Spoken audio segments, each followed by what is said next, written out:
Let's all go to the lobby. Let's all go to the lobby. Let's all go to the lobby.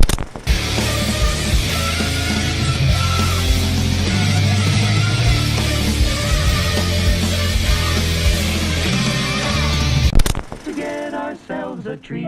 All right, this is it.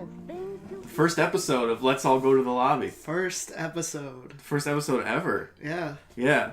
So what we're going to do here is we're just going to try and figure out the format as we go.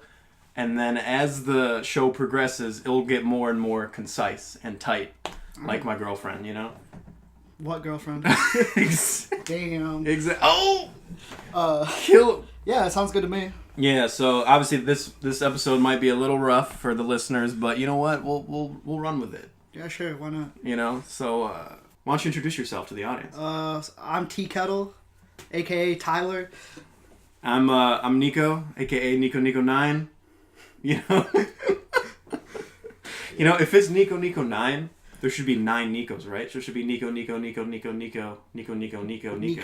9. That's 11, dude. Oh, you're right. So it's 11 Nikos, but I was too lazy to spell out. So I just put it to the 9th power. Yeah, to the 9th power. Yeah. That would have been a good name for this podcast, right? That is a lot of Nikos right there. Yeah, that's right. I mean, the world needs more Nikos, let's be honest. Sure. Here. Let's be honest here. All right, so for those listening, we're going to talk about movies. This is the ultimate movie podcast. Am I right, T-Kettle? There's a lot of movie podcasts. But yeah, we are one of them. We are one of them, and we are the best one, even though this is only episode 1. Sure. That's right. And we're going to talk about all kinds of movies. Yeah. Like comic book movies, horror films, independent films, blockbusters, romantic comedies, porn. No. Okay, maybe not romantic comedies. All right, so let's get into some news. You want to get into some news, Tyler? Sure. What do you got? So, I don't know if you heard this, but Henry Cavill, you know, the guy who plays Superman. Yeah. He freaking he quit, or Warner Brothers fired him or something like that. But the point is, he's not Superman anymore. He's just a man. He's just a man, but he's Henry Cavill though, so that's still pretty more than a Superman. Yeah. I mean, I saw that picture the other day where Thanos snap crossed over into the alternate universe. That's right. It was kind of a giveaway. He quit. Yeah, seriously, and because of that, Ben Affleck has also said no. I mean, that's probably good. Career decisions right there. I think it is, you know? I mean, we all knew the Ben Affleck thing was coming. The Henry Cavill thing kind of surprised me, I'm not going to lie. Oh, yeah. But we all knew that Ben Affleck was, done with the world. Even, I mean, he quit the director's chair from directing Batman, or The Batman, whatever they're calling it. Mm-hmm. You know, and then there's been rumblings of, recasting him for, a year now, right? Maybe more than that. Yeah. You know? And, you know, there's a lot of rumors, Kit Harington from Game of Thrones is going to replace him. Oh, really? So they're gonna keep going, huh? They're gonna keep going. I mean, what do you think they should would you reboot the universe though, or because Wonder Woman's going? I mean, yeah. I mean that's it's successful, but the rest of everything, you know, centered around that, it's bad. It's bad. It is not it's bad, but the consensus is it's not good. Right. I mean, personally for me, yeah. I didn't even I don't know how you feel about Man of Steel, but I didn't like Man of Steel straight from the get-go. That was probably my favorite of them. Right, but that's probably... I mean, yeah, they didn't... I mean, it was pretty clear early on that they didn't understand Superman as a character, because he's this exactly. dark and tortured character, and it's completely not him. Right, Superman's not a dark character. Yeah, he's a Boy Scout. Exactly. I think we were at that point in time, with 2013, we were still going off the whole let's make superheroes dark. Yeah, because it was successful for The Dark Knight. Exactly. So I think everyone, especially DC at that time, were still in that mindset. Mm-hmm. But it's that's not Superman. And then by the time Batman vs. Superman came around, and no disrespect to Zack Snyder, it was really evident that he just didn't understand these characters. For sure. You know, and that's not entirely his fault, you know what I mean? He understands, I know a lot of people hate the Watchmen movie, but I actually liked it. Oh, it's great. Yeah, I think, nice, dude. Kill it. Nice. It's rare you meet another Watchmen movie fan. Yeah. But yeah, it's you can understand that he understood those characters, and he actually had a lot of love for that source material. I almost feel like he just wasn't fully 100% when it came to Superman. You know what I mean? So I guess with the failure of Justice League didn't even make, I think it didn't even make like 300 or like 400 million domestically. Isn't that crazy? Really? Or worldwide even, I'm talking about. Mm-hmm. Like it only made like, it didn't make $1 billion worldwide is the point, which is kind of weird because that's considered a failure nowadays, especially in the age of the MCU blockbusters and stuff like that. Yeah. You know, so plus that whole film was just a mangled mess. Justice League, yeah. So ridiculous. I think after that and after the success of Mission Impossible, Henry Cavill was like, they're like, I have a career now. Thanks for using, thanks DC. For me using you as a stepping stone, but I'm done. It wasn't a very good stepping stone. No, it really wasn't. Like, did Superman as a character showcase your acting prowess? Probably not. No, because again, and I don't entirely blame Henry Cavill for it. I think a lot of it goes to the direction that they took Superman. Is like he just like barely smiled, and he like had no charisma. He had no personality. Not at all. In Man of Steel, and especially Batman. And that is definitely a characteristic of Superman. Like, exactly. He's likable. Exactly. I'm one of those guys who loves the character of Superman. Mm-hmm. I know there's a lot of people who think he's like boring. Yeah, because he's so overpowered. Because he's so overpowered and all that stuff. But if you really dive into a lot of like Superman comics, like Grant Morrison's Superman, and even the early, Joel Shuster stuff, it's really like good. And it's like you understand why this character is so beloved and why this character has become such an icon. So to see him kind of reduced to like this weird, dark and brooding guy, it was weird. Yeah, it's off-putting. Yeah. Didn't those comics come out in like the 40s? Yeah. So like that came out around like, World War II and stuff like that. So like people wanted one American man that could just take on an entire army, something to look up to. So I understand like based on when it came out why people liked it, but like now no one wants to see, like it's just not entertaining to see one man take on the final boss fight and just the boss doesn't even get a hit on him. Right. I mean, that's true, and I think a lot of that too is like one thing the Superman films have never gotten right is the villains. Because look, Lex Luthor is a cool villain, don't get me wrong. Yep. But it's like he can't be the only villain.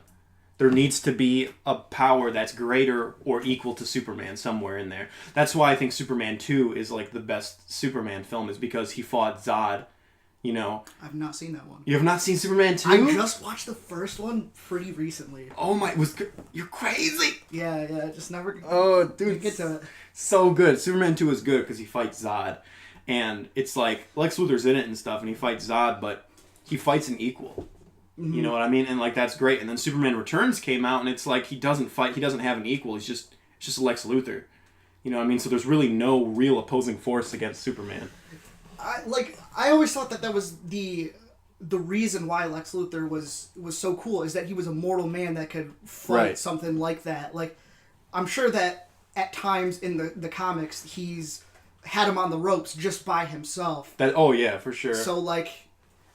If I just feel like the source material that they took probably wasn't the best to showcase Lex Luthor as a villain. That's true. No, you're 100% right. And it's like, and I don't want to make it seem like I don't like Lex Luthor as a villain, because he's a great villain, because he's just a normal guy, like you said. But I feel like the movie's just overutilized him, because he's been in so many of the Superman films, and even in Superman 3 where it wasn't Lex Luthor, it basically was Lex Luthor. It was just like another business tycoon.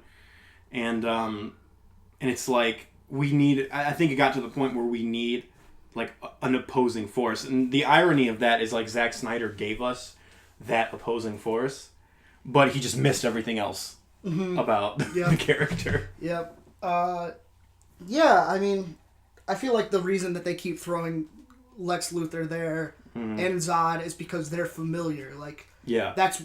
People want the familiar, unfortunately. Yeah, that is true. I remember before Man of Steel came out and they were just announcing it, and I was following the news. Like they said, they announced that Zod was going to be the villain. I was going to be like, really? Like, we saw Zod already. Yep. Like, why can't we have someone new, like Parasite or like even Doomsday at that time, Oh, that's the name I know. Yeah. I don't know the first one. Oh, Parasite? Yeah. Oh, he's like a villain who can like suck like the energy out of like people. He's pretty powerful. He's pretty awesome. Oh, sick. But anyway, yeah, like it didn't. Going back to the Henry Cavill thing, it doesn't surprise me. I think, like again, there's been a lot of like back and forth over like if he was fired, if he quit, like what really happened. There was probably a lot of like inner politics going on there because I don't think Warner Brothers really knows what to do with that DC universe. You know what I mean? Yeah, they really don't. They really don't. I mean, there's rumors that the Wonder Woman movie is not going to be like a sequel. It's going to be like a standalone because they said they might bring back some dead characters and it's like, that's like confusing. I'm confused here. This new one that's going to come out? Yeah, like the new one's going to come out. It's going to be like a standalone sequel and it's strange. And obviously we have the Joaquin Phoenix Joker movie coming out, which is also separate from the universe. So it's almost like they're just going to make movies and just connect them whenever they feel like it. Yeah. You know what I mean? So if they recast Superman, then maybe it won't even matter, you know? Yeah. I mean, I feel like they have the right people for it. I feel like the writing is what's necessary to make it better, I guess. I don't know. Well, the problem is like DC just... They want at that time when Man of Steel came out. Well, when the Marvel Cinematic Universe started, The Dark Knight just came out. The Dark Knight came out in 2008 with the first Iron Man, and it's like they had to wrap up that trilogy before they could start their own universe. So by the time Man of Steel came around, Marvel was already like 5 steps ahead because the Avengers came out in 2012, and Man of Steel in 2013. So they tried to play catch up to the point of their detriment. You know what I mean? I mean, I don't understand why they had to wait to begin with. I mean, I get that it'd be weird if they had, like, 2 Batmans and stuff like that, but they're completely different. Exactly. And even waiting, you're like, most people are still comparing this new Batman to the Dark Knight Batman. It doesn't matter. Like, time has not changed that. Exactly. And I think, like, Warner Bros. Mindset was like, we need to jump straight into Avengers. Yeah. Into our version of Avengers. We need to jump straight into that. And that's not the way you do it. They skipped a bunch of origin stories for characters that you don't even really know them. Yeah, like Wonder Woman just shows up in Batman vs Superman. Well, they had a Wonder Woman movie. We've seen Batman before, so throwing him into a Superman movie and skipping his origin was fine. I'm saying Wonder Woman appeared in Batman vs Superman, and she just appeared. Is what I'm saying. Yeah. But like Aquaman, who knows that much about Aquaman? We haven't really seen like a movie before because I mean, who thought that it would be a good idea to throw an Aquaman movie together? The cast of Entourage, apparently. Yeah. James Cameron's. That was Aquaman. a good. You know what? That was a good segment though. I like that season. Yeah, that was funny.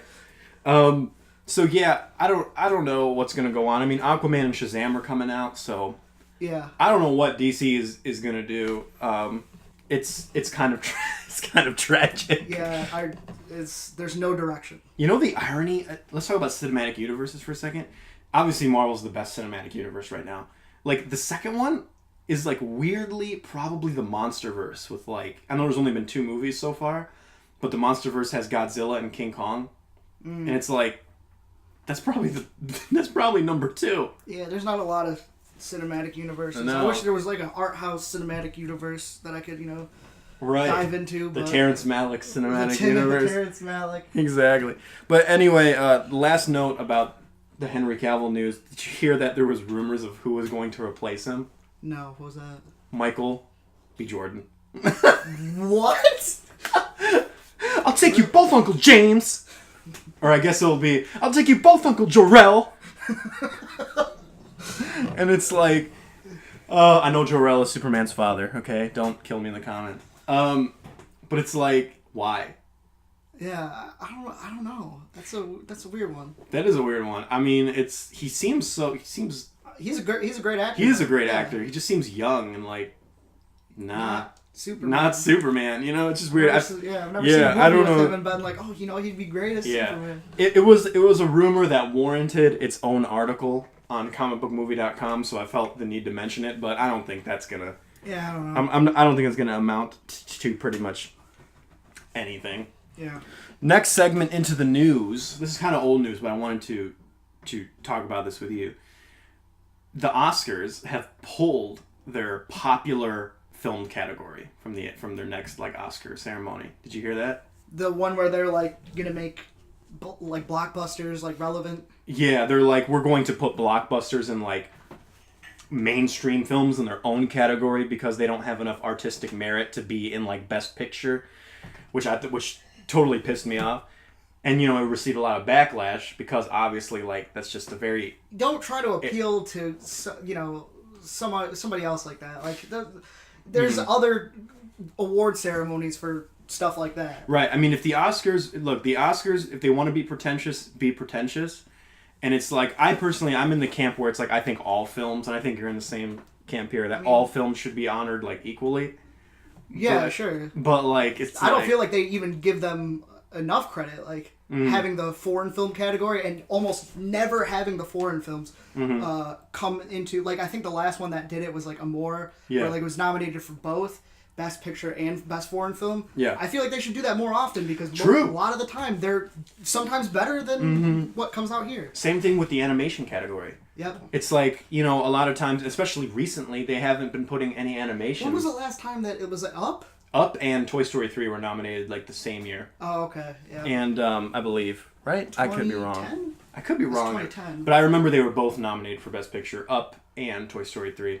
I think they were different years, but point is they were both nominated. And obviously they won the best.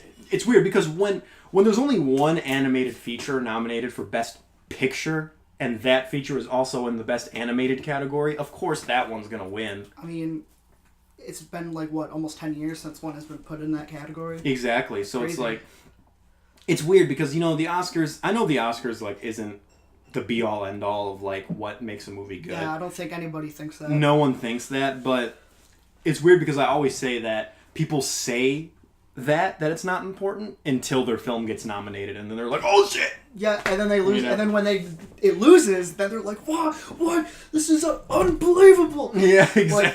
Like, I can't lie that I've done that. No, me too. We've all done it, so it's like, it's strange to me because I personally, I love something like Avengers Infinity War just as much as something like, what's like an art house film that came out this year. I can't remember. But the point is, I love like big blockbusters like the same amount as smaller films, Mm-hmm. So I think they should all be honored. But it's like if the Oscars wants to be like pretentious, don't like put it out into the world and be like, yeah, we acknowledge that, these films aren't good enough. You know what I mean? I think I don't know.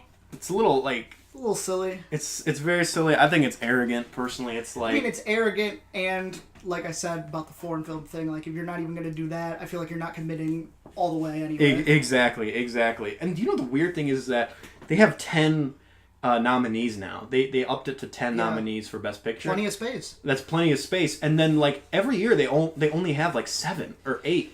That has happened a few times. Yeah. I think, was it last year? Did they have the full time? I don't think so. I think can't they remember. did. It was either 10 or 9. Right. I'm going to pull that up. Pull that up while I fill this up. Yeah, I think it's just weird because they have so much space where you could have put in, I know you weren't the biggest fan of this film, but you could have put in like The Disaster Artist or Blade Runner 2049. God, how the hell was that not nominated for Best Picture? It's insane. That is ridiculous. Is it because it's sci-fi and the Oscars are like, oh, sci-fi film? Ugh. They've done it a couple times. I mean, last year or the year before that was Arrival. They did throw that in there. True. Another Denis film. And friggin' Shape of Water won Best Picture last time, so... Yeah, that's technically... And I guess that's, sci-fi. Sort of sci-fi, so... I personally think that film is overrated. Yeah, I don't know. I think it's charming. You son of a bitch. If we can't agree. That's one thing about us. We almost never like entirely agree, but like we never like want to cut each other's heads off about the opinion. We're pretty laid back about that. That's very true. I mean, like, I think it's a huge problem when people... maybe we'll get into this in like another podcast, but people have such a huge problem disagreeing with other people on films. Yeah.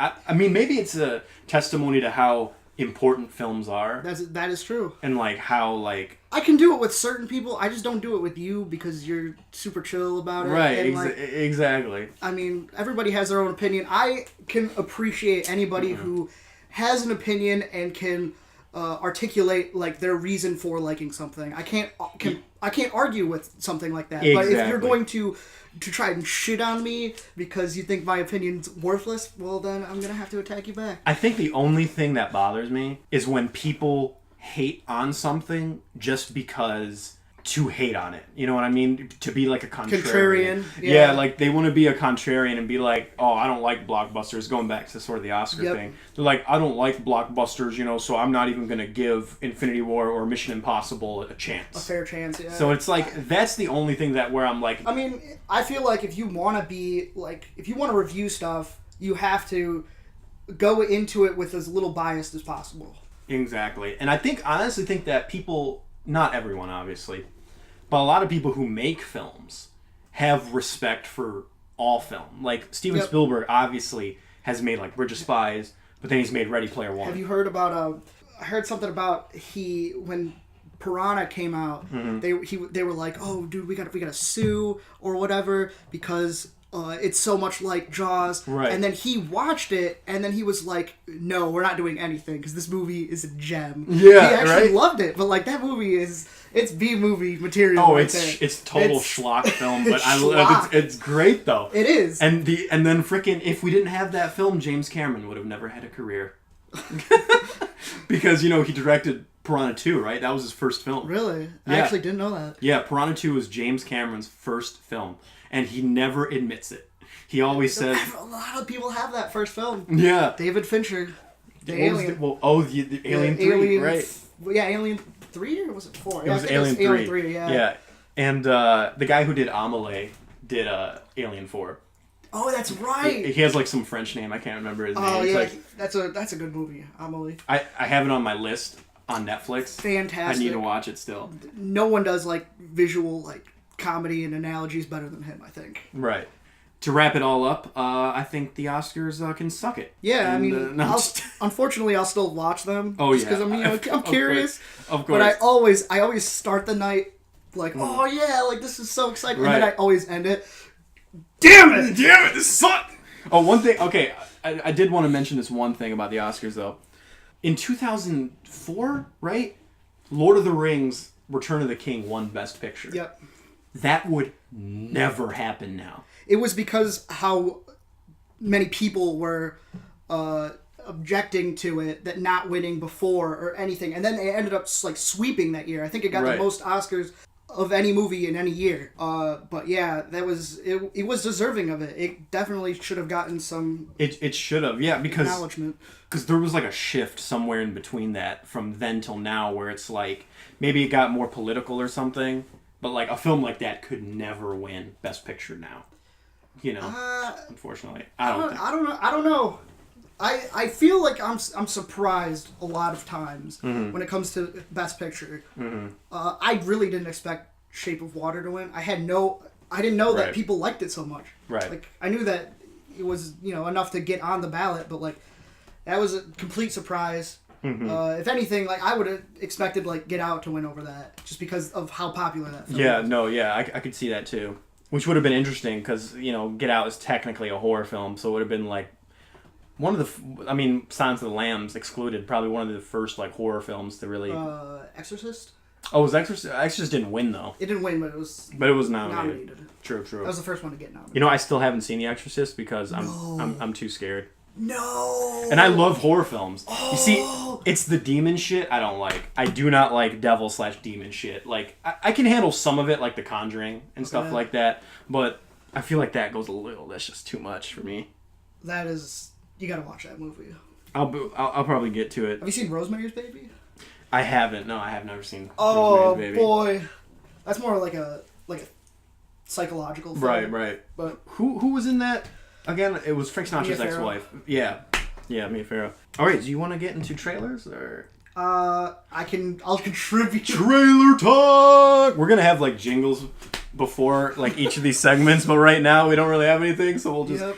We don't even. Well, we're not gonna call it trailer talk because that's just so. We're gonna call it trailer trash.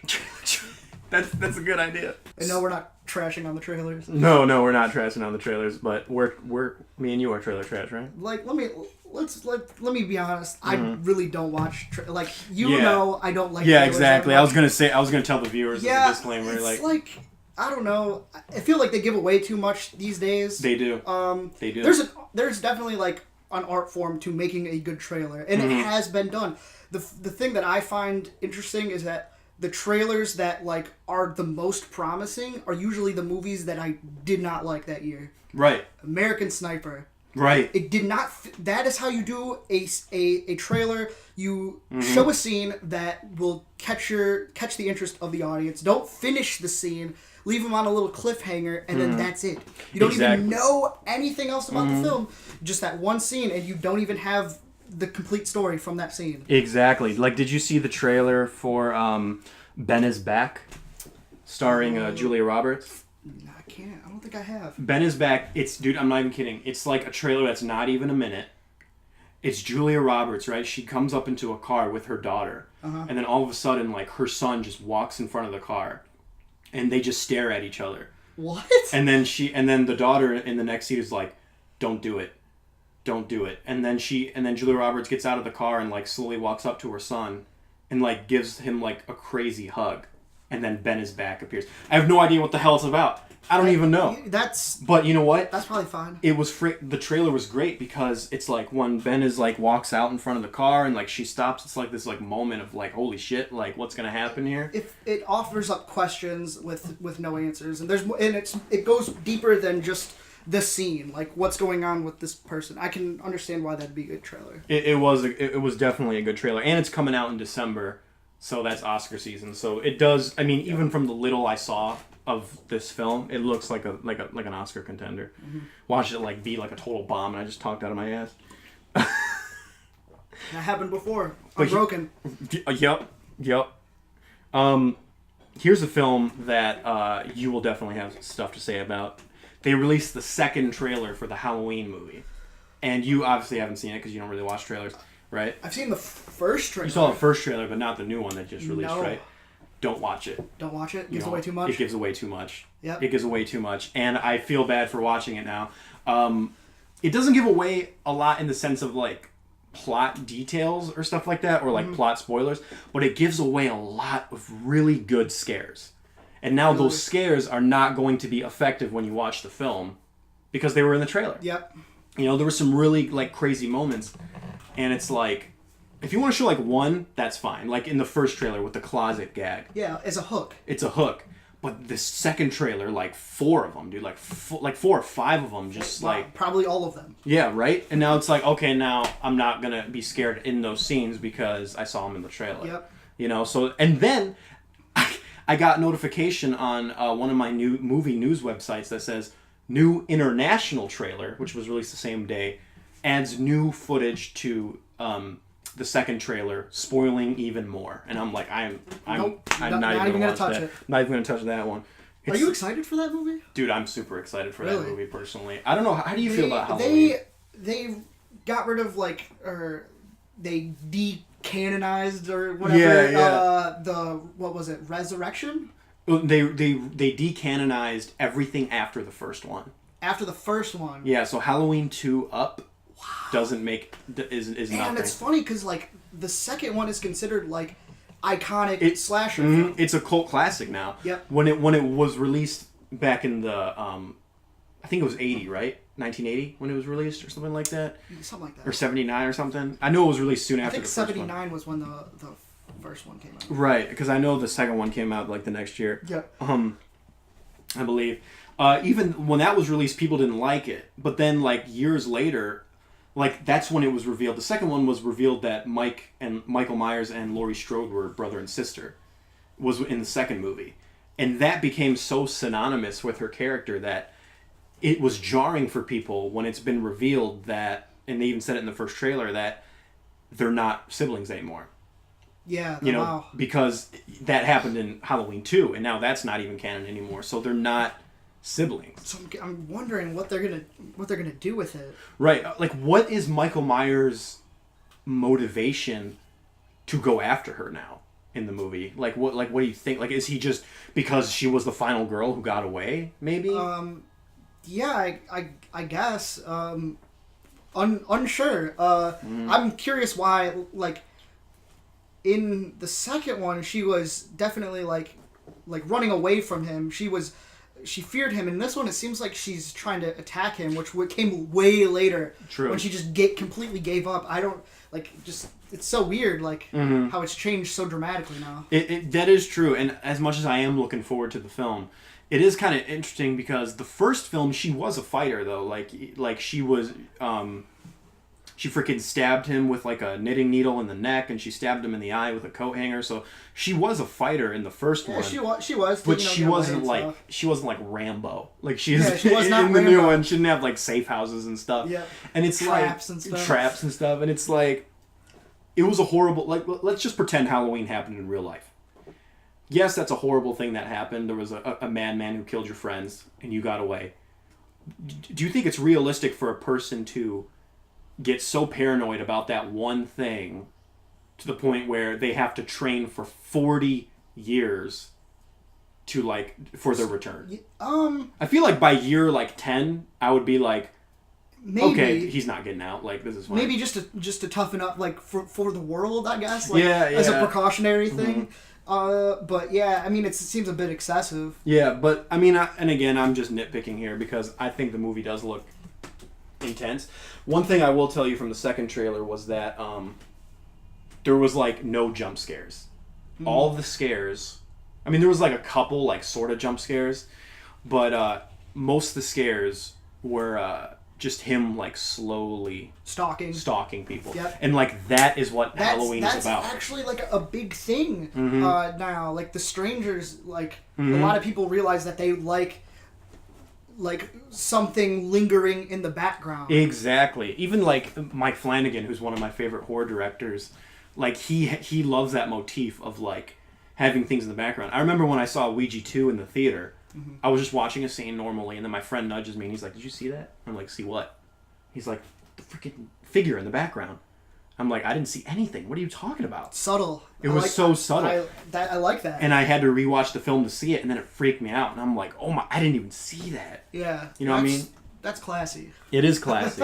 It is classy, and I'm glad that it's kind of harkening back to the traditional slasher genre of what it was meant to be. And I'm going to pause this so I can get my Snapple.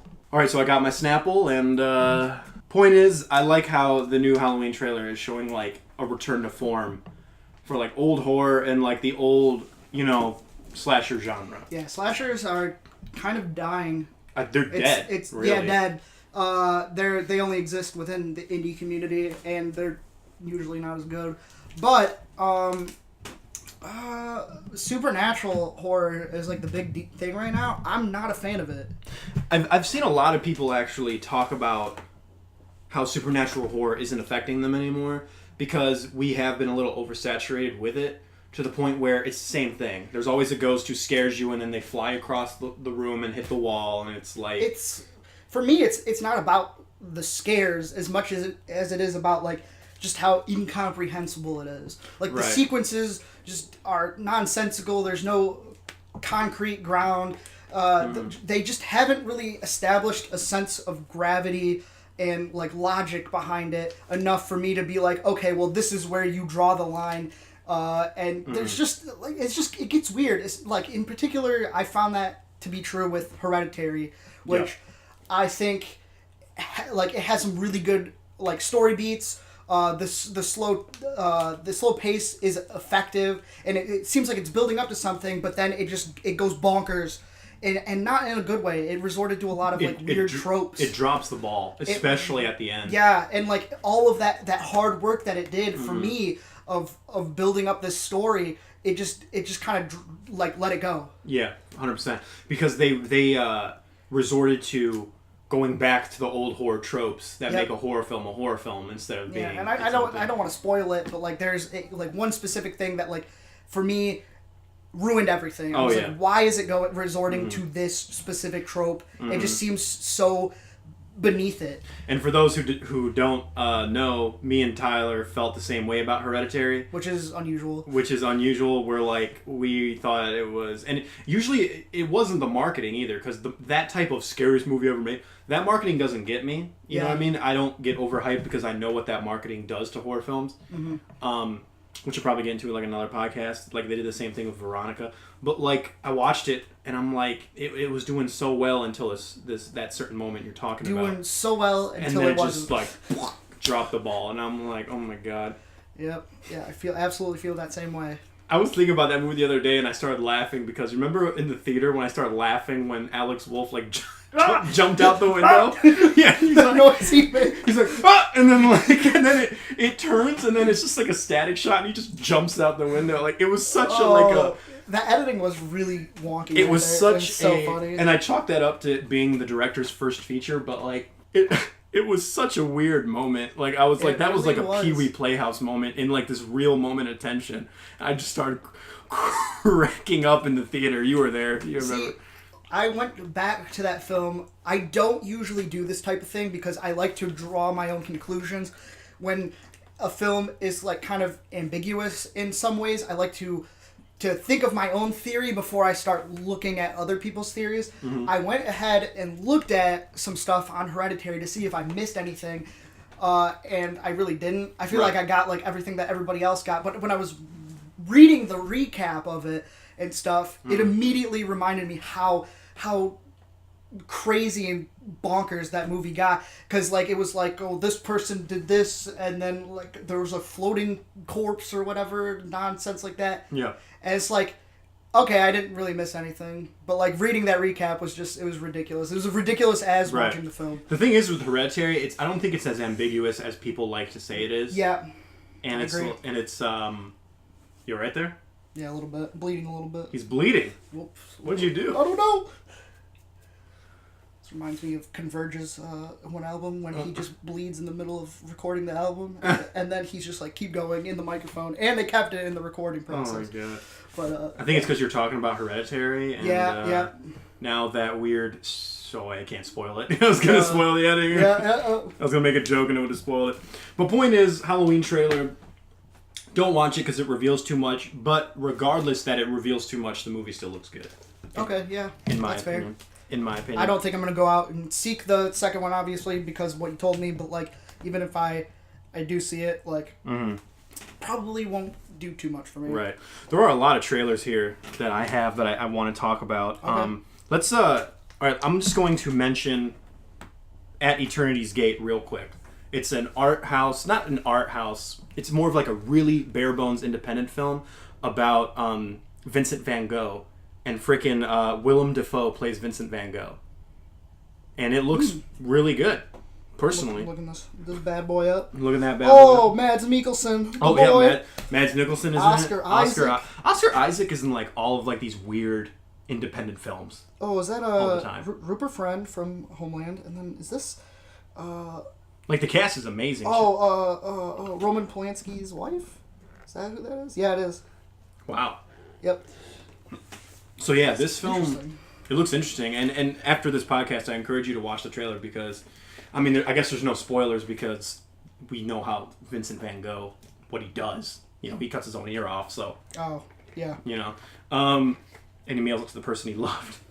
So it is very interesting, and I know we've had a lot of Vincent van Gogh movies.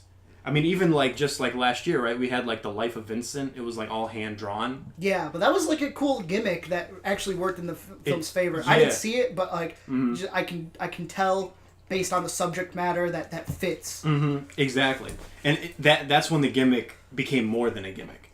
Yeah, you know, and that's what was really cool. So we've seen a lot of Van Gogh films, but this one it still looks good, and you know that's all I'll say about it. So, all right, now here's a trailer that I really want to talk about.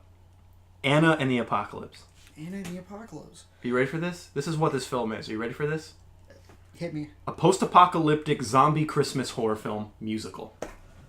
You're kidding me. I'm being dead serious. That is a mouthful. Yes. It's a post-apocalyptic zombie horror musical. And I don't recognize Christmas. Almost I always forget it. A post-apocalyptic zombie Christmas horror musical. Got it. And how does it look? It doesn't look that great. I'll be honest. Yeah, that just seems like it's doing too much right there. It looks very derivative of Shaun of the Dead to the point where the trailer admits that it's Shaun of the Dead inspired. The trailer put a quote from somebody. You know they put like critic quotes in the trailers. Yep. It said Shaun of the Dead meets I don't know, Repo the Genetic Opera or something like Oh, that. okay. And it's like, because I even said that before that quote popped up. I'm like, this looks like Shaun of the Dead, because it's like it's a British, too, and I'm like, okay, this is obviously like inspired by Shaun of the Dead. And then the trailer basically admits it. So I'm like, okay, but it's like that is just, I admire its creativity. Yeah, that is. I do appreciate in film and in music like weird genre fusions. Like it can work, and it has worked in some occasions, but that just sounds a little like musical and zombies and Christmas. Like those don't mix at all. Yeah, musical, horror, zombie, Christmas. One of these things is not like the other.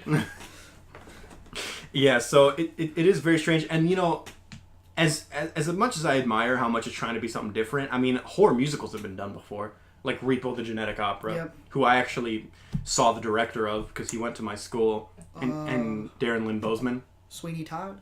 No, Sweeney Todd. Yeah, that's true. Sorry. Yeah, no, yeah, I was saying like Darren Lynn Bozeman, who did Repo. Yeah. He was talking about his films, and I've never seen someone talk so much crap about himself.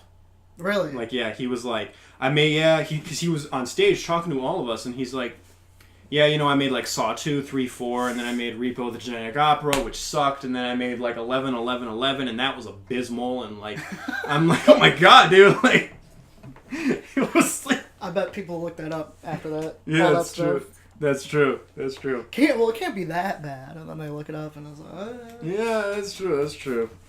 But anyway, so that was the I only mentioned that trailer because it was just so weird. So like, you had to bring it up. I had to bring it up. And then second to last trailer here, the Coen brothers have written and directed a new Western film that's going to be released on Netflix. Did you know this? What? I didn't know the Netflix. Yeah, it's going to be released on Netflix. The Ballad of Buster Scruggs. Ballad. Okay. Now, here's the thing, though, with this trailer. You know, they made True Grit, the remake of True Grit, which was great. That film wasn't typical Coen brothers, though. It was like kind of a departure for them, if you think about it, in a certain way. It was more traditional, I felt like. It was. This one, total Coen brothers. And it's basically the Big Lebowski in the West. I mean, to me, it just sounds like No Country for Old Men. But this has like a lot of comedy, though, like the Ballad of Buster Scruggs is what I'm trying to say. Like, I haven't seen the trailer, if you couldn't tell. No, yeah, we've established that you don't watch trailers, so I'm just trying to... But it's like, the Ballad of Buster Scruggs is interesting because, like, James Franco is in it, and, like, there's a couple others. You can't go wrong with the Coen brothers most of the time. Yep. I say most of the time because, you know, well, Honeymooners. Which one? Honeymooners. Oh, yeah? Have you seen Honeymooners? I have not. That one was bad, man. Really? That one was real bad. That was, like, their worst film. I haven't seen Hail Caesar, but I heard that one kind of got mixed reviews too. Yeah, it was kind of tame for them. Yeah. Yeah, so this one looks interesting. And it's a Western, and it's a comedy Western, which, you know, I haven't seen a lot of comedy Westerns, like, recently. You know what I mean? Yeah, I haven't even seen a lot of Westerns recently, so I should... Yeah, especially in, like, the mainstream... They're, like, a big deal in, like, the indie community. And, like, you get a lot of A-listers in there, too, because they want to be a part of Westerns. Like Michael Fassbender and, like, freaking... Slow West. And, freaking, Ty West film with Ethan Hawke. What is that? Ty West film with Ethan Hawke. Yeah, it was a Western. John Travolta was in it, too. I don't know that one, actually. I think it's called In the Valley of Death or something like that. Okay, yeah, that does sound familiar. And it was great. It was a great Western film. It was like John Wick in the West. And some of it was a little derivative of that. Mm-hmm. But great film. Yeah, they're still alive, but they're like... You have to dig deep for them. Yes. Yes, you do. Which is very... Because it used to be the most popular genre... Exactly. Ever. In like the 40s, 50s. Oh, yeah. 100%. And it's very... Like, it's did a whole 180 now. Yep. Alright, last trailer. This one freaked me out. Blew me away. Really? I was like, what the fuck? Like, what is going on here? Have you heard about The Other Side of the Wind? Nope. Dude, you gotta watch this trailer, man. Because, get this. This is... Guess who directed The Other Side of the Wind? Who? You want me to guess, or do you want me to just hear it? You ruined the momentum, Tyler. Sorry. My bad. I'm gonna edit that, and I'm gonna be... Guess who directed The Other Side of the Wind? Orson Welles. Wait, what? This is Orson Welles' last film. Took 40 years to make. The story behind how this film was made is freaking insane. Took 40 years, 20 years after his death. And it's like, what? What were they doing with the footage? That's exactly the thing. Apparently it was like 90% done when he died. And then there's been like legal wars and like, you know, like development hell issues, like who owns the film and who can release it and stuff. And it's being released on Netflix in November. Oh, Netflix! Netflix! Oh my god. And it just blew me away because I'm watching this and it's like from legendary director Orson Welles. I'm like, what the fuck? And then it's like, presents his final film. And I'm like what? I thought F for Fake was his final film. Which is funny because, like maybe he wasn't F for Fake. Maybe he wasn't dead the whole time. Orson Welles is alive. He's the ultimate magician. He's the ultimate magician. Oh my god! If you thought like Terrence Malick was a freaking hermit, no. Wow. It's Orson Welles. He was alive the whole time, which would be amazing. He's one of the. I mean, he's one of the best filmmakers of all time. Yeah, I mean, period. It's pretty undeniable. I mean, it's pretty undeniable. Arguably the best. A lot of people will make cases that he is the best, and I hear them, and I'm like, I can't argue your points. Yeah, no, I completely understand. I completely understand why he's there. He's definitely in the top 10 of all time. I agree. I don't know if he's number 1. I don't know. I'd probably say it's either a toss-up between Hitchcock or Kubrick. Hitchcock, yep, is my number 1, personally. That's a good choice. Master of Suspense. That's 100%. I'm wearing a Psycho shirt right now, for those who can't see. And which is all of them. That's right. That's true. That's true. But yeah, Orson Welles is definitely in the top 10 though, and maybe even top 5. And I can't wait for it because I'm like, what the fuck? And this looks, you know me in art house films. I love art house films. So like, this looks like an art house film. It's like about a director who like thinks he's God, and it's like he's trying. It's like it's a mockumentary where he's making a movie within the movie sort of thing. And he has this like huge power complex, and he thinks he's like God because he makes these movies. Now, is he in the movie? Orson Welles? Yeah. No. Okay. It's He loved. It's John Hudson or John Huston is in the movie. Danny Houston's dad. Okay. The fuck? Like that trailer caught me off guard more than any other trailer because you know me, huge film guy. You know, as much as I love all films, I love like just the films from the greats. Yep. You know, and apparently they screened this for like Tarantino and Paul Thomas Anderson and Ryan Johnson. Yep. And all that stuff. Mm-hmm. And they had a private screening for all of them. Consensus. And the consensus, like they couldn't say because they were like. Yep. Understandable. But they said Ryan Johnson said he was numb after watching it. He was numb. Like in a good way. He or something like that. He was so mind blown. He's like, I couldn't get that film out of my head or something like that. And this has given me hope because honestly, this is something that we disagree about. I think this is the worst year in film, period. Oh, dude, that's crazy. I think this is the best film in years, or best year in years. I can't. I don't know. And now you have seen a little bit more mainstream films. Mm. I have not gotten to see as many as I would have wanted to because our art theater. They shut down the expressway going to it. It's kind of hard to get to it at this point in time. So I have not been out to see as many as I would have liked to, but like the stuff that I have been seeing is all, and hearing good things about it has been disappointing me. Hereditary, Annihilation. Annihilation disappointed me too. There's a lot. I mean, I don't have the list off the top of my head, but this kind of gives me hope because we're seeing a film from a director that is, one of the greats. And it comes out in this time frame. Like, I feel like this is probably going to top my list. Like, can you think about that for a second? We're going to see a new film. A new film from Orson Welles. That's insane. Is weird. That's insane. I feel like this is 1940. Like that's crazy, and that is just more than any other trailer this year. That blew my mind. Do you know anything like about it? Like obviously he finished like 90% of the footage, but is there a director that took over? I read up on it, and the story of how this film was put together, especially after Orson Welles' death, was so crazy and convoluted and nuts. They need to make a movie about it, about the making of this movie, which is about so it's making like a movie. The Disaster Artist. Yeah, right. Yeah, they need to make a disaster. 8.5. Exactly. There was, I believe, I could be wrong here, but there was an editor who took over recently, like to like finish it. Yep. So I'm a little nervous because like new hands have been on it. Yep.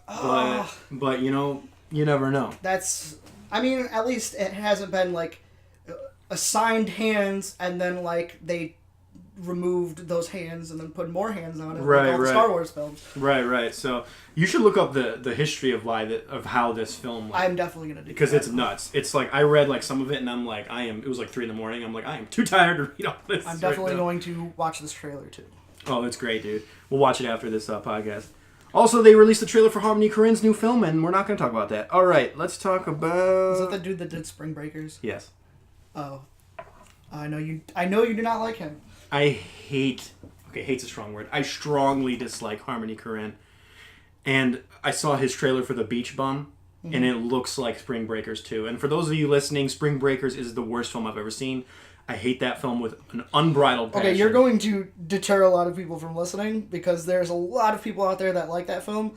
I can't say anything because I have not seen it yet. Mm-hmm. It's on my watch list. It's on Netflix, so I have no reason. Right. But I have, at this point in time, 2,100 films on my watch list. Dang. So. Is Spring Breakers on there? Spring Breakers is on there. You son of a bitch. No, it's okay. I would like to hear your opinion on it because again, at Let's All Go to the Lobby, we all respect each other's viewpoints. Yeah. You know? But not everyone's opinion is equal. Damn it. T-Kettle, you're ruining my mojo here. Oh boy. Okay, so those are all the trailers. Alright, so are you ready to talk about... Alright, I need a new jingle here. Recent releases. Recent releases? That's right. Recent releases. What would be a cool name for a segment about recent releases? Like, and now your feature presentation. Movies in theaters. Movies opening this week. Period. All right, you ready? Yeah. What do you got? The Predator came out. Yep. I had no interest because the trailers were so all over the place with the tone of this movie. I didn't know if it was going to be a comedy, an action film, a horror film. What the hell was it? Yeah. I know Shane Black was at the helm, but it didn't look like a Shane Black film. Got some friends that have seen it. They were not impressed. They actually texted me last night, don't go see this movie. They said it is like a comedy.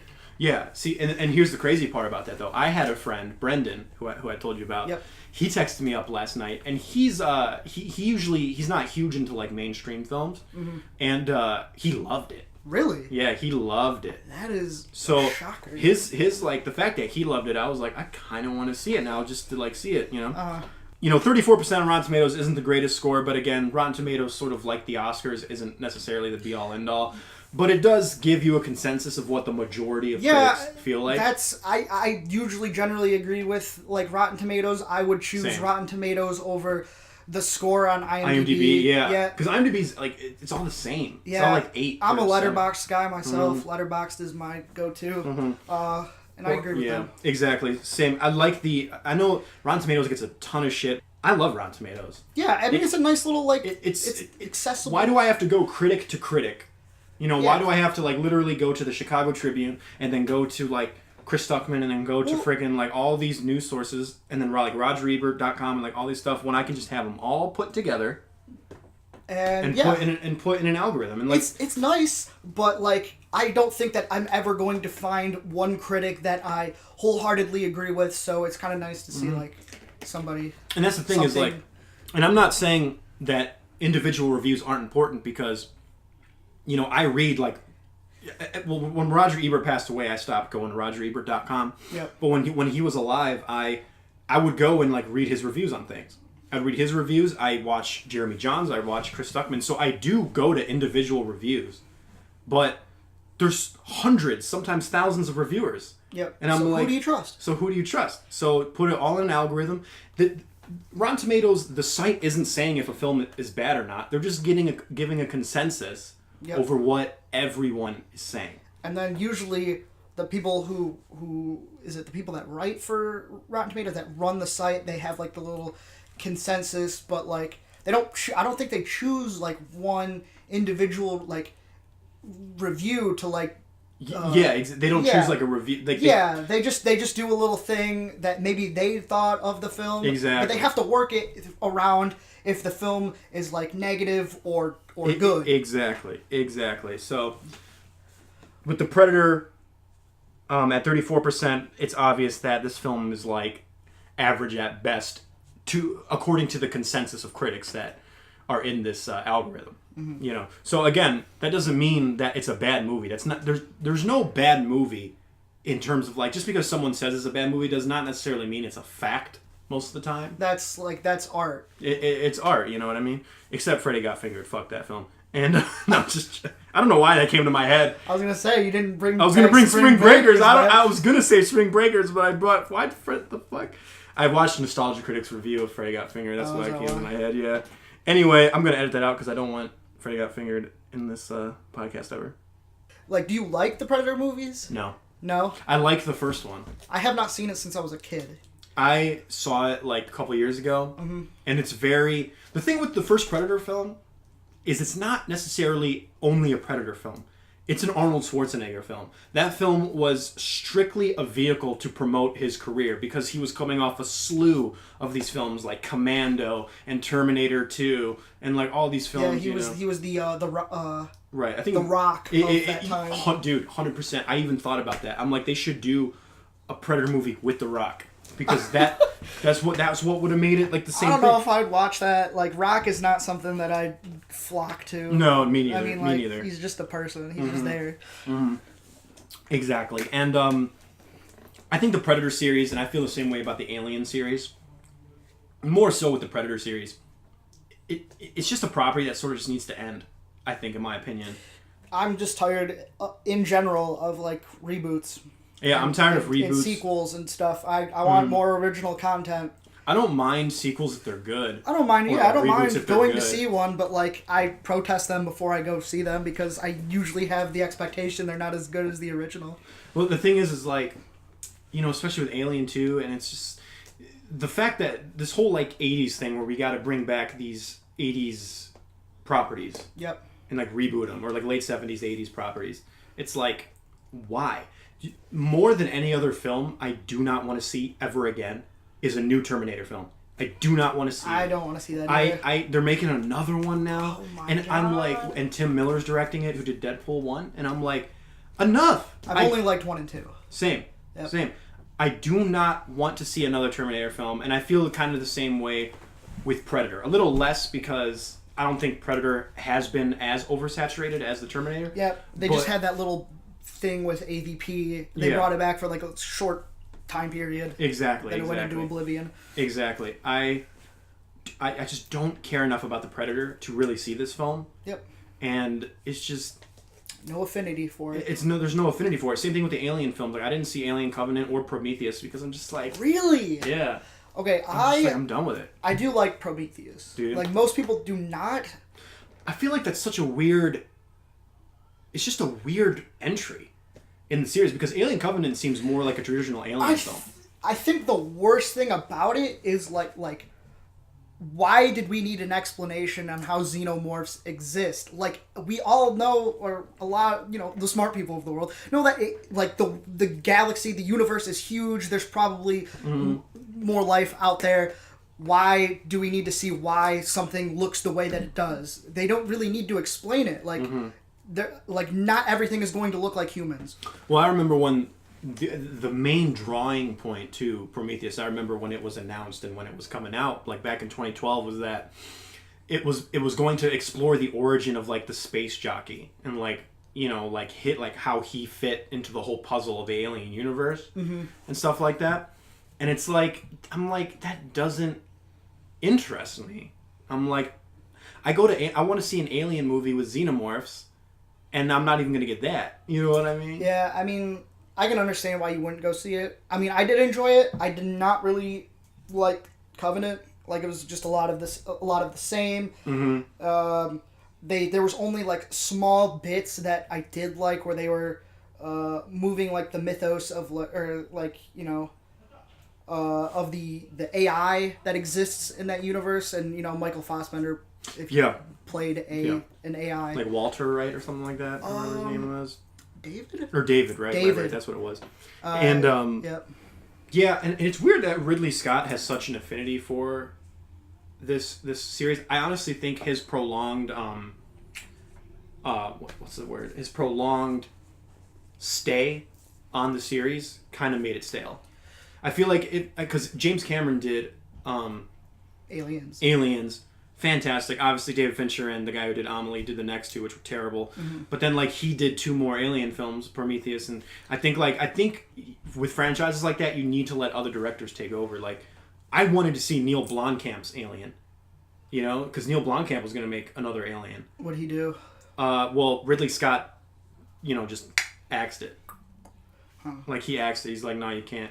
And which sucks because I like Neil Blomkamp regardless of Chappie, and okay, yeah, and now he's doing RoboCop. He's doing the new RoboCop movie. That's another '80s. It's another '80s thing.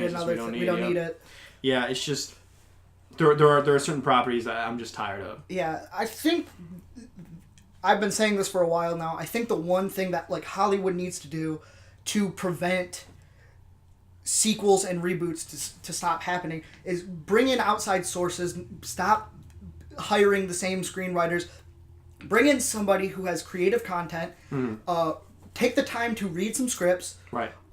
And if you bring in somebody new, they have everything to lose, so they are going to put everything that they have into it. And you know who I think understands that? Who's that? Marvel. Because they bring in people like Taika Waititi, this freaking dude, this New Zealand guy who's done what? Boy and What We Do in the Shadows. Yeah. And they're like, Flight of the Conchords. Yeah, Flight of the Conchords and stuff. It's like, let's have this guy do Thor. Let's see what he can do. And then boom. Yeah, that was an interesting choice. I definitely didn't expect it, considering he has no background in action type things. Right. And I think it worked in its favor. The consensus is it's a good movie. Mm-hmm. I did enjoy the movie, even though I know that they're going to abandon this formula and these character traits after this film. Oh, even Infinity War. Spoilers for Infinity War, I guess, but it's been out forever. It's on DVD now. They basically gave him back most of the stuff he lost in Thor Ragnarok. Yeah. They basically just... Because Thor Ragnarok served to deconstruct that character and make him anew. Make him a brand new character. And then Infinity War came around, they're like, well, that's nope. That's the thing that you get when you have filmmakers passing on the mantle of each character. True. I think that most people that say that, and I do like other types of films more than I like superhero films, but I do enjoy them. I think that there is an art form there when you have to do that, and you have to take everything that one person has worked towards and then continue on that trend. And it's something that has did not work in the past. I don't know why. Incredible Hulk is one of those examples. They abandoned every single thing that they did with that character as Bruce Banner. Mm-hmm. He was meditating, and he was trying to improve himself combatantly. They even set up a villain that never came back. And then they just threw all of that away, and then he became this stumbling nerd, which he totally wasn't for Edward Norton's portrayal. True. And also, I don't know why the casting thought it was a good idea to do him, because he was one of those people that wanted to do different roles every time. Right. So why they thought if they were going to make more Hulk and have more Hulk, why bring him back? Yeah, and I know me and you disagree about the Incredible Hulk. Oh yeah, you do like it. I think it's the most, even more than Ant-Man, I think it's the most underrated film, dude. I gave it 4 out of 5 stars. I'm not even kidding. Really? I did. I loved man. it, dude. I love it because it's so good. I think, and we're getting off track here, but I think more than any other Hulk film, I know we haven't had that many, but that got the character from the comics damn near perfect. The whole inner struggle between him, Betty Ross was in it, and how there's always that dynamic there. Jekyll and Hyde. The Jekyll and Hyde thing. And they had, one thing I hated about Ang Lee's film was there was no action, there was no villain, and then they brought in the most iconic Hulk villain, which is the Abomination. That was a very stale one, the angly one. Oh yeah, that one was. Anyway, we're getting off track here, but point is, with certain franchises like the Predator, just stop. Just stop. It's ran its course. You know what I mean? It's like maybe like 100 years from now when people forgot that Predator existed. Right. But like, you know, our generation, we get things from our parents. Yeah. Like, if you look at the trailer for the first Predator film, it's clearly a Schwarzenegger movie. It's not a Predator film. It's a Schwarzenegger film. You know? Yeah. And it's like, they didn't even show what the Predator looked like for most of it. And then it was a crazy reveal when it showed what the Predator looked like. Now, everyone expects something. There's, like, lore to the Predator now, and it's just stale. It's super stale. I agree. Anyway. So, yeah, I might see it because I do value my friend Brendan's opinion. And we share a lot of opinions on movies, so maybe I'll see it. I'm a maybe. What about you? I'm probably not going to see it. Right. Okay. That's understandable. Let's talk about A Simple Favor, shall we? Starring Anna Kendrick and my wife. Who's your wife? Blake Lively. Does she know that? Not yet. So, she's... I was going to make a joke. Can't say it. Actually, you know, funny story. I like Anna Kendrick a lot too, though. Yeah, I think if I had to choose to marry one, I'd probably marry Anna Kendrick. She's more my speed. This has gotten into a really weird conversation. I get it. Absolutely. Yeah. But look at these two movie nerds talking about who they would marry. They're waifus. My waifu, Audrey Hepburn. Hell yeah, dude. The best. You know who I like was oh crap! The woman from Planet of the Apes. Can't remember her name. Wow. Planet of the Apes. The original Planet of the Apes. Oh boy. She was freaking gorgeous. Yeah. No. Crap! What was her name? Hit that Google. Hit that Google button. Hit it up. Okay, I'm gonna try and remember it. What was her name? You have until I pull it up before I just tell you. Right. It's Julia something. Hannah something.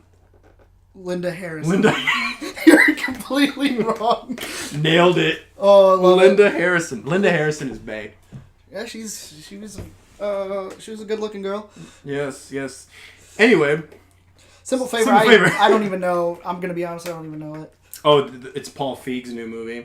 That's why. But it's a darker film from Paul Feig. Mm-hmm. I saw Spy recently. I thought it was pretty good. I thought it was okay. Every other film I've seen from him, I have not been that impressed with. I did not like Bridesmaids that much. Not my type of not really my type of stuff. He has like a weird, like raunchy dramedy-esqueness to him. I didn't see the Ghostbusters reboot. I heard it was terrible. Oh God, no. Mm-hmm. Yeah, let's not even mention that. I just personally stay away from like that type of humor. It's not my thing at all. I prefer like British comedies and stuff. Right, well that's where me and you differ. I'm not a huge British comedy guy. You just don't like you like your optimism. I do. I like my optimism. You ever see Now You See It? Now You See It, the channel? The channel? Yeah. You ever see his British versus American? I have. Yeah, actually. There you go. That's another channel he's slowed down a lot. Yeah. That's crazy. Anyway, it's supposed to be from the darker mind of Paul Feig, and it's kind of weird because the trailer, it seems like Anna Kendrick seems like she thinks she's in another movie. Like she thinks she's in a traditional Paul Feig movie, but it's being advertised as like, no, this is a serious noir film. A noir? Yeah, like it's a noir. It's like apparently it's like a noir like inspired film with a lot of like deviating turns. But honestly, it doesn't. I don't know. It doesn't necessarily pique my interest that much. My mom wanted to see it, so I might see it with her. It's getting good reviews. It is getting good reviews. It has an 82% right now. It's not certified fresh. Certified fresh means they have a certain amount of. There's like a certain amount of critics. How many? They have like 78 right now. Like 70. Okay. They have 78 right now, so it's probably 100. Right. So, I mean, who knows? It could be good. I do like Anna Kendrick and Blake Lively. They're really good actresses. So, you know, I might see it with my mom, but if my mom wasn't like in the equation and she didn't want to see it, I probably wouldn't bother. I'd probably wait till Netflix. What do you think?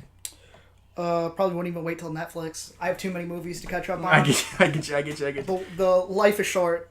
It's weird because you're trying to catch up on all these films, And here we are. New films come out like every week. Yeah, and here we are talking about seeing movies instead of just watching them. Yeah. Oh, God. Well, this is a dry spell. Okay, for those of you listening, when we see these films, we will give our reviews on them. Yeah, we'll talk about them. We'll talk about them. And, but most of these films we haven't seen because this has been, as much as I say I love this year, this month, September, has been pretty bad. Pretty dry. Pretty dry. So there's not a lot to talk here. The next one is White Boy Rick, which I really wanted to see. I did want to see it. I really do like Matthew McConaughey. Mm-hmm. But I mean, it's 60%. That's not bad. It's not bad. It's fresh. I mean, it's fresh, but it's on the cusp of like not being fresh. Yeah, exactly. So it seems like it's kind of mixed. Because, like you said, when I saw it, it was like 47%.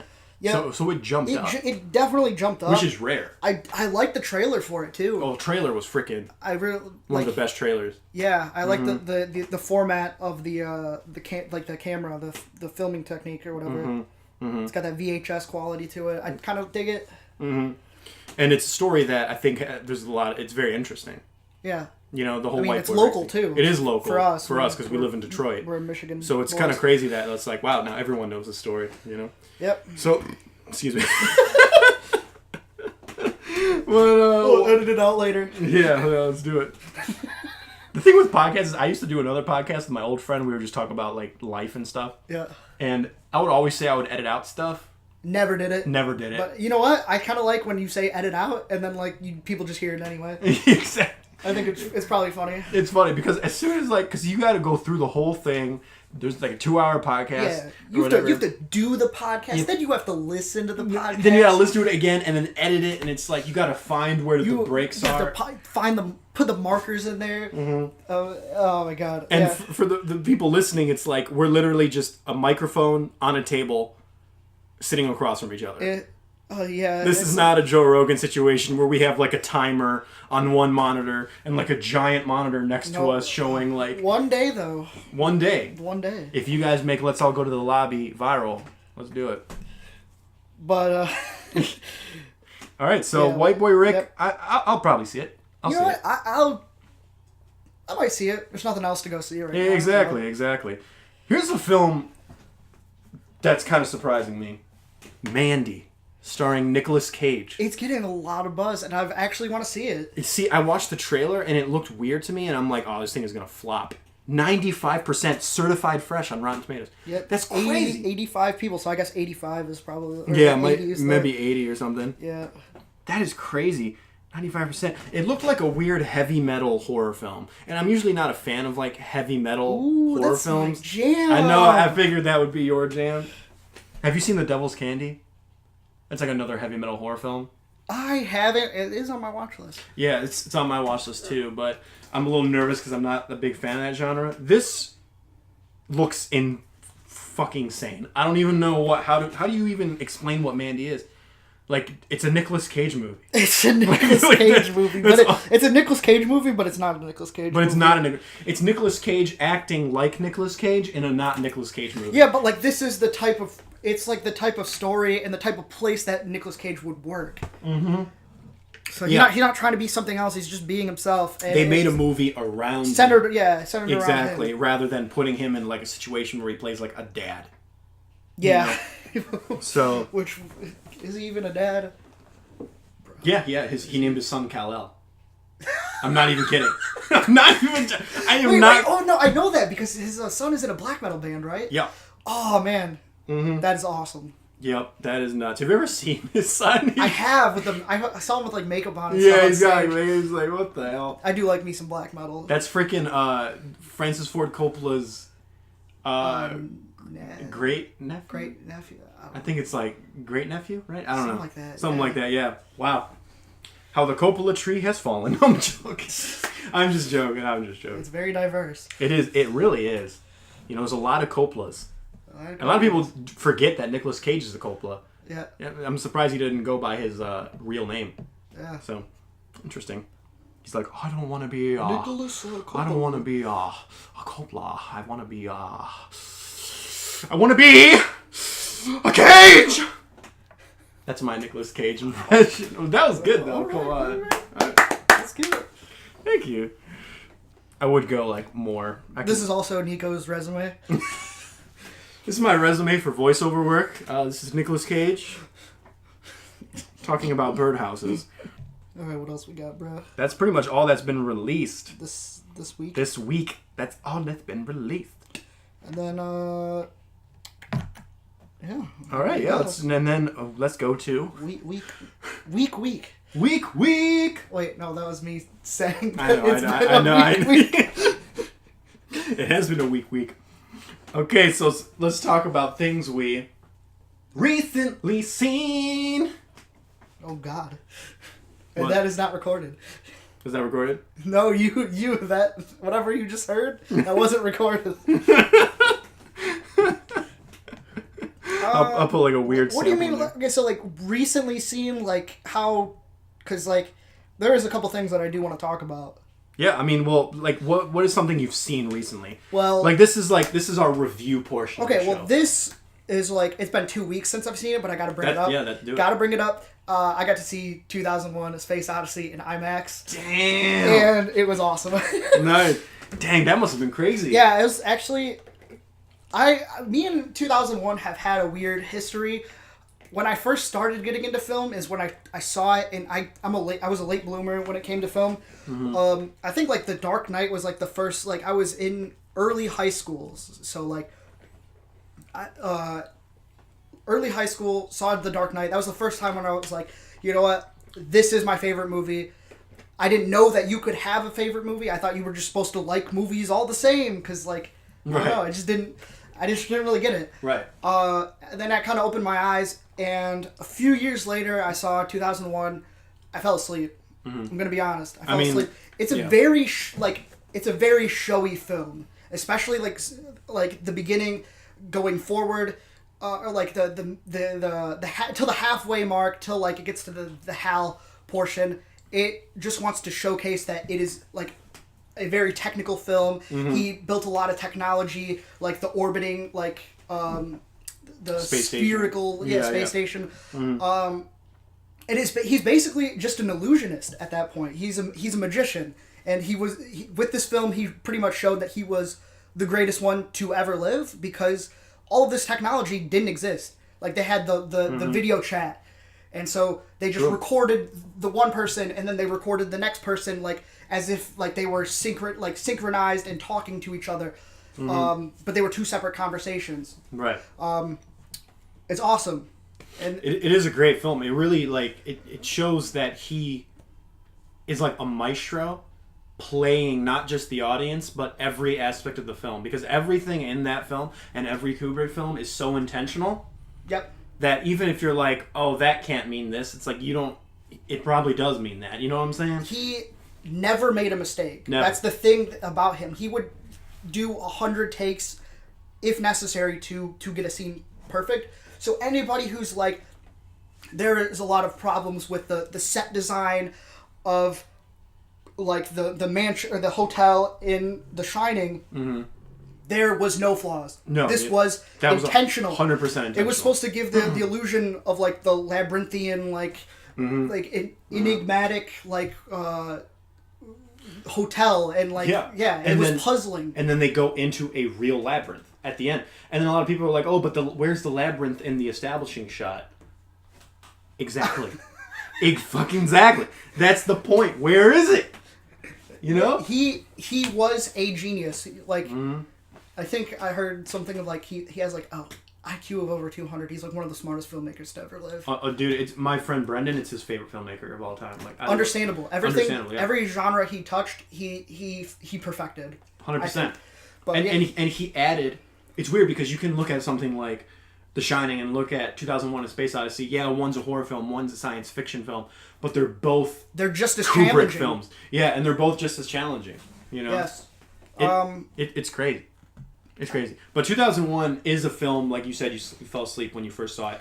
It's a film you have to be prepared for. Yeah, like for sure. You cannot not be prepared for that film. This was my 5th time seeing it. I was watching it with my friend Mark, and I was telling him like everything that was going like.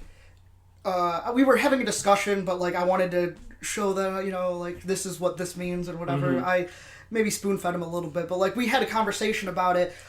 I felt like I understood it like to a good degree at this point. I finally gave it the 10.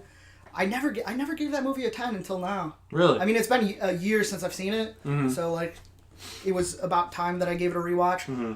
I adore that film. I think that it is the best. This is a weird, most people say Citizen Kane. I think that 2001 is the best film ever made. Dude, I'm not going to argue with that because it's been a long time since I've seen it. Yep. And I think it's due for a rewatch for me. The IMAX, you definitely should have hit it in the IMAX. Yeah, I should. I didn't even know it was in IMAX, to be honest with you. 50th anniversary. Damn, that's crazy. And again, we're kind of splitting hairs here because they're both masterpieces.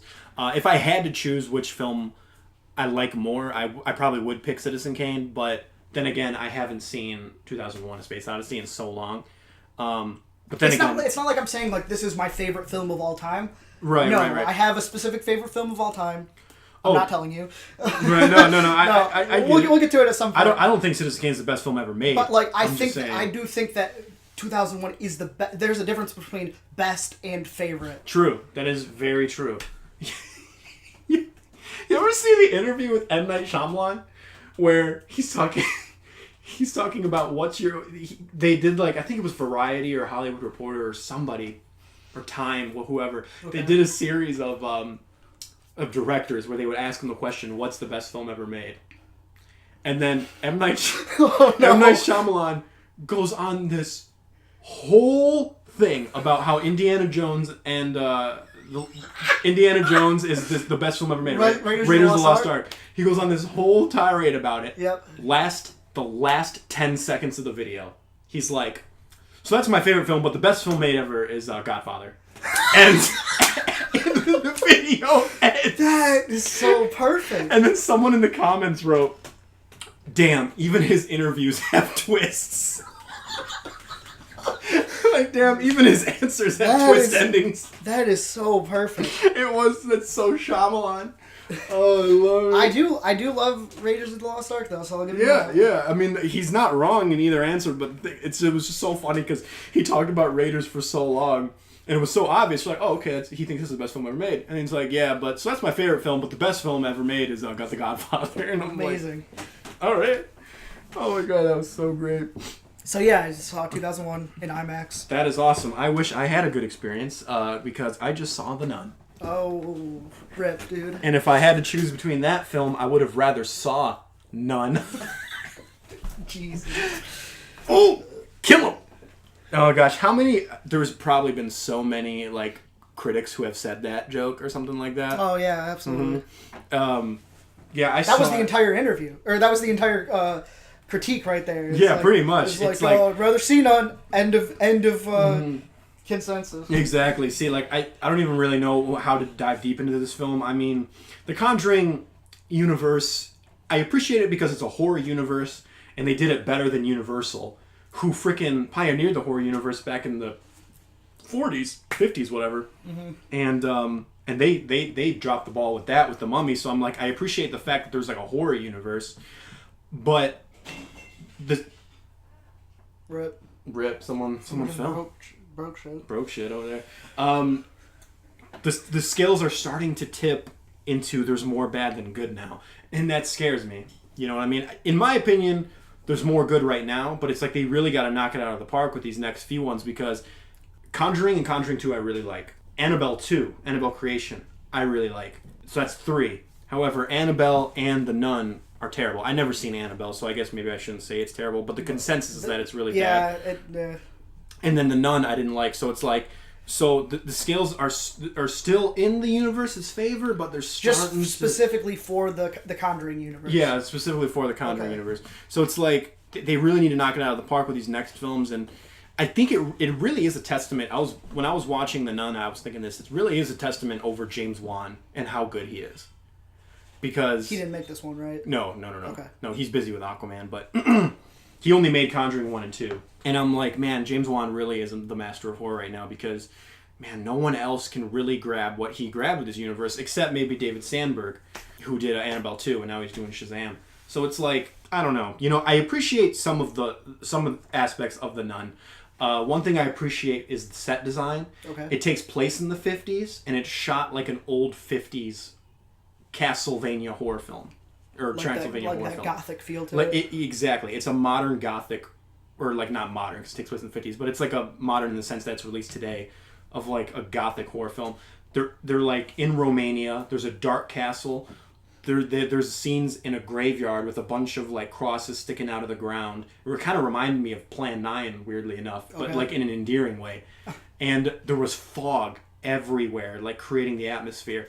And obviously the nitpicky part of your brain was to be like, this is like, why is there this much fog just on the ground only? You know what I mean? But then that nitpicky part of my brain just shut up and was like, but this is pretty freaking cool. They thought it was a stage, like a theater right. performance. Exactly. Like, So it was endearing in that aspect where I'm like, okay, it takes place in the 50s. They're shooting it like a 50s gothic horror film.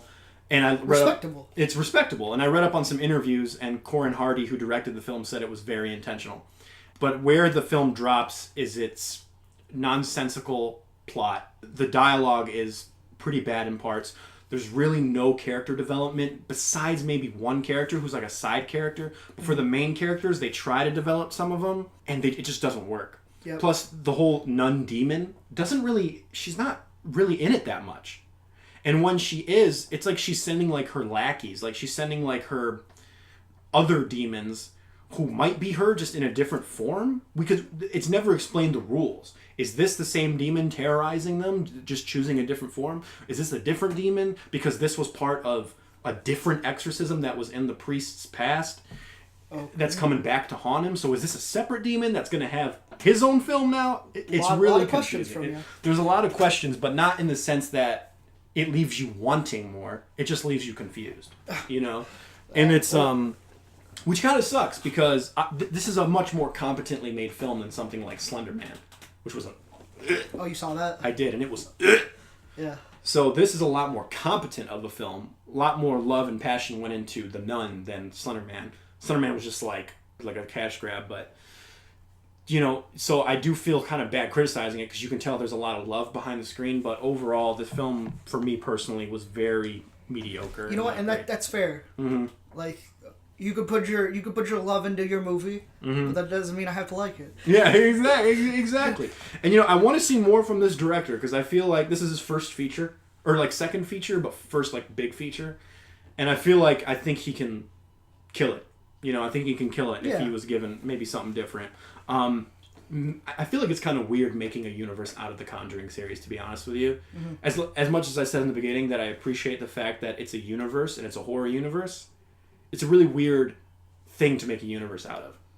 You know what I mean? Yeah, for sure. Yeah, so anyway... I did see the one trailer for it when I went to go see something, I can't even remember. Mm-hmm. And it was just the one jump scare scene. I thought it was pretty effective. I actually did jump. Yeah, you mean when there she looked there was down behind, the hallway? Yeah, it was behind, and then like it came from the side. Yeah, that was pretty effective. Yeah, I heard some people criticize that was some good misdirection. I like that too because, and you know what I liked? Because you know what I was expecting was it's going to turn around and like it's just going to be like the nun behind her. It's going to be a jump scare. And then that's when the trailer would end. So as soon as the camera went there, I'm like, okay, as it comes back, she's going to be behind her and it's going to be a jump scare. But it wasn't. It comes back, the nun's just chilling. Yep. Like way in the back, and you're like, oh, that's creepy, that's creative. And then I'm like, okay, but when is that nun going to jump scare you? And then she's like, sister. And she's like, hello? And then like it comes from the off screen and it freaked me out. Yeah, was effective. So like if people said that it was good, like I would get it. It looked like a tribute to that famous jump scare from Exorcist 3. The one in the hospital. Where like that like weird like serial... I've never seen Exorcist 3, but I've seen that scene where like the woman in white comes out and it's like a huge misdirect there. Wait a minute, that does sound vaguely familiar. Yeah, it's supposed to be like one of the best jump scares of all time, but that part of The Nun really seemed like a tribute to that film. So I appreciate the fact that they put effort into the film. You know, you can tell that they really tried to make a good film, but for me personally, it didn't pay off. Understandable. Friggin' standable. Oh, one that we're going to both be talking about. Mm-hmm. Searching. Dude. We've never actually, like, seen each other since we saw Searching. True. I really did like it. Me too. I was so apprehensive about it. Me too. Because when I saw the trailer, I'm like, oh god. Giving away way too much. They're giving away way too much. It's another Unfriended type thing. I'm like, I don't know about this.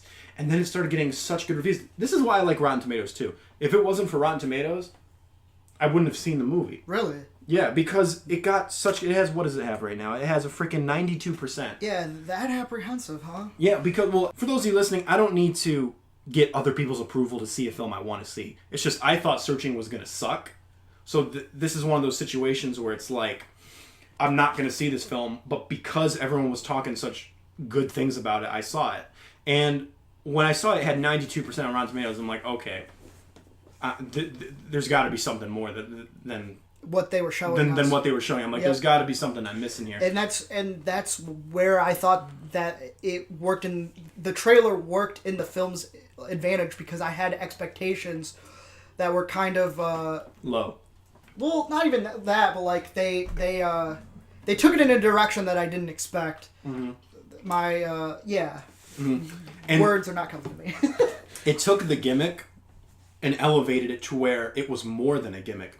Something like Unfriended, which I haven't seen, but I've seen enough of. Okay. You know, like I've seen people review the whole film, so I've basically seen how the whole films play out. It seems like that is a crutch that they use to like fill in these like weird plot holes, but in doing so just create more plot holes. And it's like it's just a gimmick. It's like a schlocky Bill Castle-esque gimmick, but not in an endearing way. The computer interface. The computer interface thing. Yeah, that's what I'm talking about. The first person thing. Yeah. But then Searching took that and actually made it benefit the story. And then I started thinking to myself, if they took away that gimmick, would this story still be interesting? And honestly, it would. It would be a little familiar, but it would have been engaging. But then the fact that they put this first-person interface on there, you know, this whole gimmick, I was like, this gimmick elevated the film for me. I definitely understand where you're coming from. I just wanted to see how they could make that work better, because in theory, I do like the concept of like the computer interface. Mm-hmm. Like when characters are going on like Spotify, like that naturally gives you like a soundtrack. It gives you like a tone to the film. Mm-hmm. And there's like a bunch of other things, but like the one thing that bothered me about like Unfriended, I did kind of like in a schlocky way Unfriended 1, because it kind of became like a blame game type thing. Right. And I like that part. 2 was real bad. I saw it for some reason, but one thing about the formula that I like, or that had problems, I guess, before this movie came out, was the pacing. Is that a character would type in on the computer, like, hey, what's going on, or whatever, to the person, and then they would expect a response immediately, just because they wanted to keep the pacing decent for the film, for the viewers. But nobody would be immediately like, oh, where are you? Like, it ruined the vibe. But Searching, they made it go more than one day. It wasn't just one sitting, so it felt more natural. I felt the exact same way. It's such a... and I said this to my friend when we saw it. I'm like, this is the most realistic portrayal of this type of first-person gimmick. 100%. Like, everything is very, very realistic. There are some points where it's like, okay, no one video chats that much. But that's true. But even then, it's like, this film really elevated this gimmick, made it realistic. They didn't add like some supernatural element or some like these weird hackers. And one thing I also really liked about the film is that, where I believe Unfriended tried to put like this weird message in there about like the dangers of social media and like the whole technophobe movie. Yep. This Searching commented on that, but in a much more subtle way, where it's like, you know, you see these characters who are, they're talking to the father and they portray one thing, and all of a sudden they make a video portraying a different emotion. They're like, oh, she was my best friend, but in reality it's like, nah. Yeah, you know, so they didn't really comment about that. Like, no character had dialogue about that. It just kind of breezed over. I kind of appreciate that. Exactly. It was subtle, but it was there, and it wasn't in your face, and that's what I really liked about it. And the twists and turns in this movie were like noir-esque for me. I did feel that way. It was. They knew how to reveal and like conceal information. They like knew exactly when. Exactly. to throw you off. It's basically Breadcrumbs the movie. Yeah, that's kind of what it is. Like, because my friend said, like, it really is like Breadcrumbs the movie, because they leave so much breadcrumbs for you that, and we can't get into specifics because we'll spoil it here, but like, maybe we'll talk about it off camera, like, or off podcast. It's like, you go back and connect the dots after you've seen the whole picture, and you're like, holy crap, like, that was so clever. You know what I mean? Mm-hmm. And, and John Cho's performance was amazing. Yep, he's actually really good. He is really good. Columbus, have you seen it? I haven't seen it. You should see Columbus. It's interesting because he brings a lot of emotion to the role, and the thing is that when the movie started, and it was showing the screen and it was typing and stuff, I was like, it was like first 10 seconds, I'm like, oh man, is this gimmick gonna keep me throughout the film? And then immediately, I won't tell you what it hits you with, because but it immediately hits you with that montage. Yeah, the first montage, it was really powerful. It is very powerful, and then I was sold right then. I was like, this is it. Like, this is going to be good. Yeah, I definitely felt that way. And then immediately, like, early on, I got the sense of what the type of film that it was going to be. Like, the another thing that they improved upon was how you don't need to see the faces of the characters to tell how they're feeling. True. What they would do is they would type out a sentence and then erase it because they didn't really want to express it that way or something like that, which offered up like character personality to the character. Exactly, 100%. And funny story about searching. Searching, the verified searching Twitter account. They actually shared a video I was in. Wait, what? Of like my Stardust reaction to it. Really? Yeah, they shared it. And I was like, oh! Dude, send that to me. I want to see that. Yeah, I will. You can go on my Twitter and find it. But, great film. Definitely the best use of the gimmick. Yeah, the best use of it, like you said, there's sometimes when it feels like they're using, the face chat too much or whatever, or like a character would be sleeping and then it activates the camera. Like, that's not how really it works. Right, and then like when the news is like they're always there at the right time. Yep, that's a little bit. It's a bit much, but overall the movie was very decent. And that's the one thing, because this seems like a very local disappearance, and it almost seems like, and I understand the news would cover it and all that, but then like all of a sudden there's like Reddit threads about it and like all that. I don't know if that's how it really works in real life for local disappearances. It almost seems like, well, I guess he didn't go like viral, because it didn't like go to the point where it like received millions of views. But, like there's a part where he confronts someone who thinks might have to do with his daughter's disappearance. Yeah. And then some random person films it and puts it on YouTube. Yeah, I know which scene you're talking about, and I really... The follow-up to it said everything that you need to know about the scene, and then they showed the scene anyway. Yeah. I didn't think that was necessary. Exactly. So there are some contrivances in that regard. No, but it's not perfect, but like it's the best example that we've seen of it, and it shows that it can work very nicely. It's a great film. On Stardust, I gave it 5 stars, and because I wasn't expecting it to be that good. And give it a low 8, but that's good. That's good for me too. Yeah, dude, I'm telling you, I thought it was really good. Oh, I was gonna mention something else about it, but I totally forgot. Oh boy, that's why you gotta be like me. You got that that fat review right here. PHAT, right? Fat review, bro. We need to bring fat back. I mean, dope came back. Plus, we got all these stupid things like. See, the thing about slang words. Sorry to get into a little tangent here. Like, slang words are supposed to be creative. Kids are literally just taking words that already exist and adding new meaning to them. Like extra. She's so extra. That's not a slang word. That's a word that already exists that you added a new meaning to. Are you trying to stop this from happening further? Is that what you're trying? Or are you trying to make one? No, I'm just saying, like, if we're going to bring something back, like dope, let's bring back fat. Fat, dude. Like, dude, that was fat. You know, people. I don't know. I use it. I've heard people saying rad recently. They're like, man, that was rad. And I'm like, okay, rad. That's 90s, dude. That's so Weezer. That's so Weezer. But the thing I was going to say about searching is that, do you think because of this gimmick, this film is dated though? And it's going to be like, do you think this film is going to be as powerful because when the technology isn't there anymore? have thought about it, kind of. It's kind of like every other like milestone in film. It just becomes like a milestone. Like Right. it's just a landmark of something. It's like it's kind of a time capsule of that phase in our life. True. Yeah. That is very true. So, again, very good. Yeah, Very very good. solid. Very solid. And I actually saw a first-person film called Face to Face on Netflix. Mm-hmm. And that film had such good potential. It was a romance in that, like, Really? first person. And the idea of having a romance in a first-person view, that's awesome. I'm like, okay, I could see that. I could vibe on that. I can see that because it's about a guy, and I read the synopsis is why I saw it. It's about a guy who talks to this girl who used to be childhood friends, you know, and then she moved to California and he was in Michigan, weirdly, and so he wanted to reconnect with her, and then they started to reconnect over Skype and over stuff like that, and you saw like the relationships kind of like flow like up and down in a way.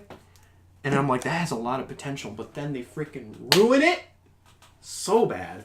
Is it because of the writing, or it's not because the of writing? The writing. The writing is bad. There is a twist in the film, and for those of you who have seen it, who are listening, that's not what bothered me.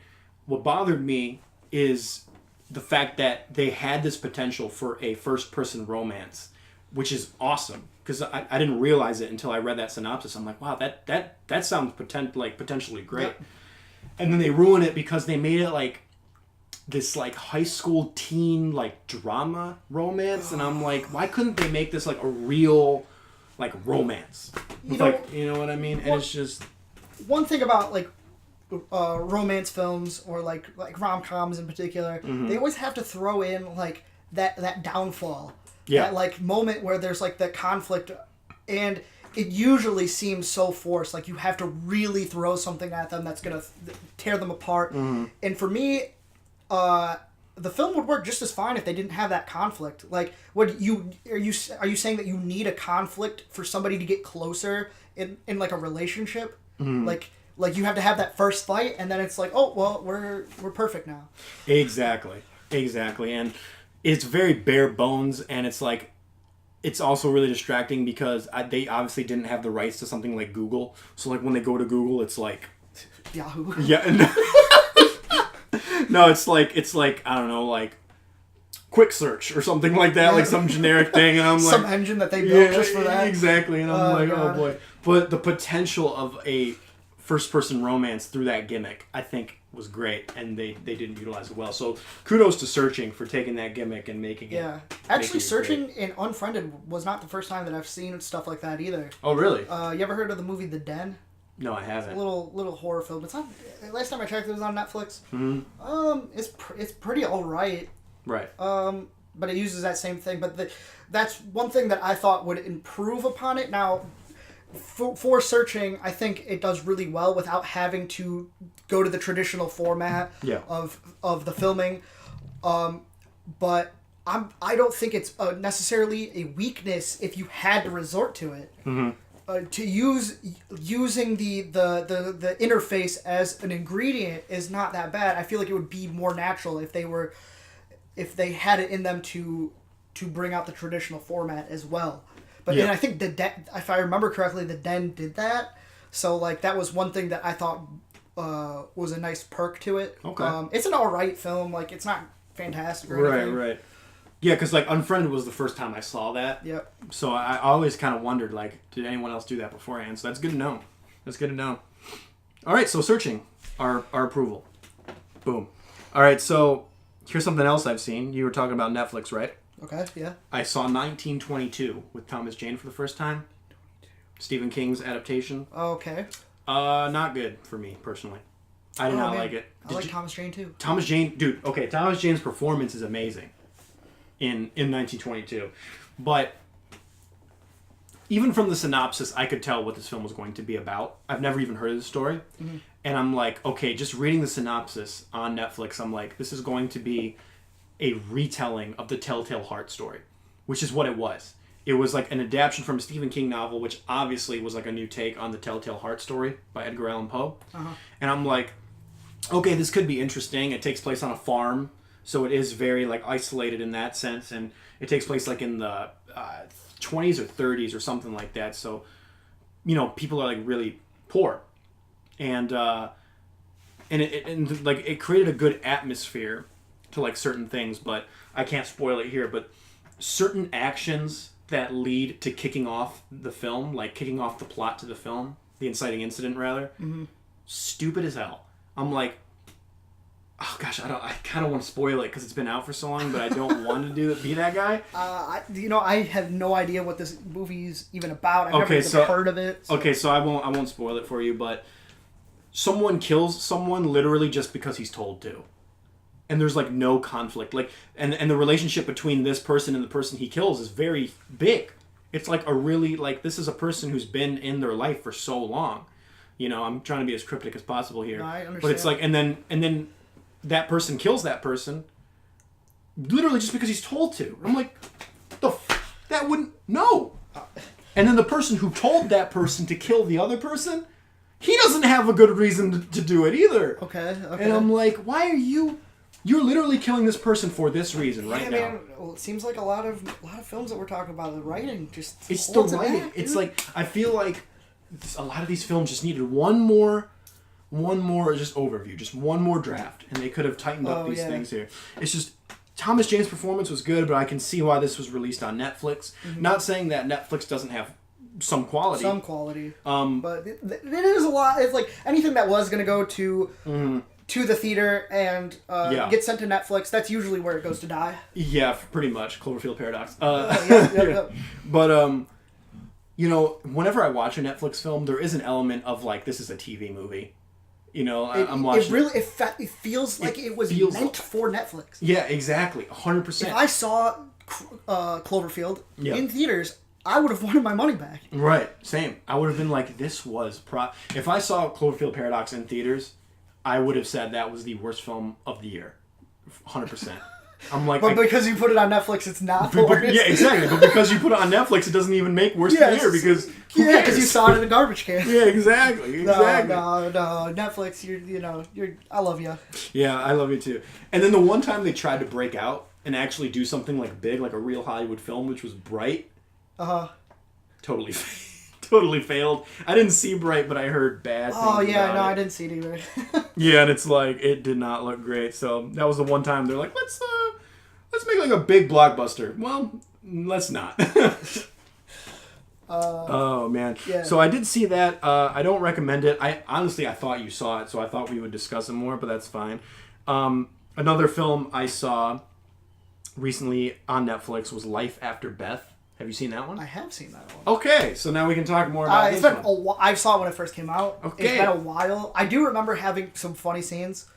It's like one of them in particular is at the end of the movie made me laugh like really hard. But it was. I did not like it. I was not that into it. For those of you who don't know, Life After Beth is like a film starring Dane DeHaan and like Aubrey Plaza, which is those are.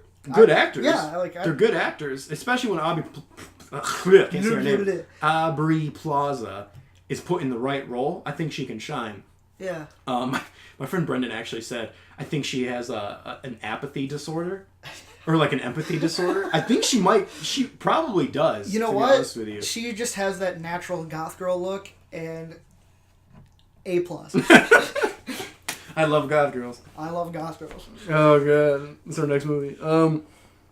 Yeah, so Life After Beth, I thought was like... I mean, granted, it was released in 2014 when the whole zombie thing was like crazy, but I feel like I appreciated the film's attempt at making an allegory in the sense that this film is obviously just one big allegory for breaking up with someone you've been with for a long time. Okay. It's a relationship that's... no pun intended, dying. And I guess literally dying too, because for those of you who don't know, Dane DeHaan's girlfriend, Aubrey Plaza, dies and then comes back to life as a zombie. And they try to make the relationship work as she's a zombie. And so it's kind of like... Warm bodies. I said that in my review. I'm not even kidding. It's warm bodies, but less good. And but less good. But less good. And... But I appreciate the allegory of like, okay, letting someone go who you've been with for a long time seems like this. Like this is obvious. Like it's hard. You know, you try to do everything you can to make it work, but when the relationship is dying to this degree, you just gotta let it go, and then find someone new. You know, and I get that, and so I appreciate that, but it wasn't executed very well, in my opinion. There's a lot of plot elements that are just resolved with no explanation. You know what I'm talking about. At the very, very, very end. You know what?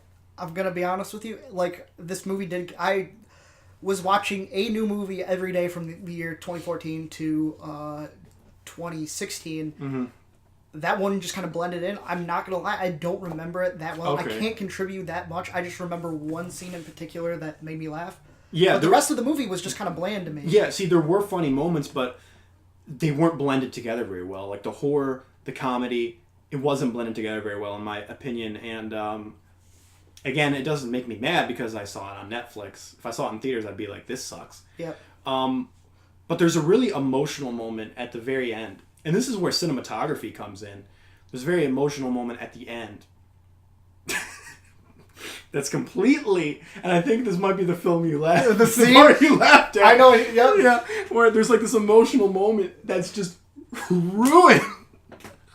By this whole... Yeah, exactly. You got it. Yeah. By this moment that it made me crack up too. I'm like... Yep. That's why that's when that kind of thing works. When you have horror or like you have an emotional beat and then you ruin it with comedy, it can work. Mm-hmm. I think that's where like Martin Scorsese like excels, is because he mixes violence in comedy. It's like two things that are so completely different, but they kind of like help each other out in some aspects. Right.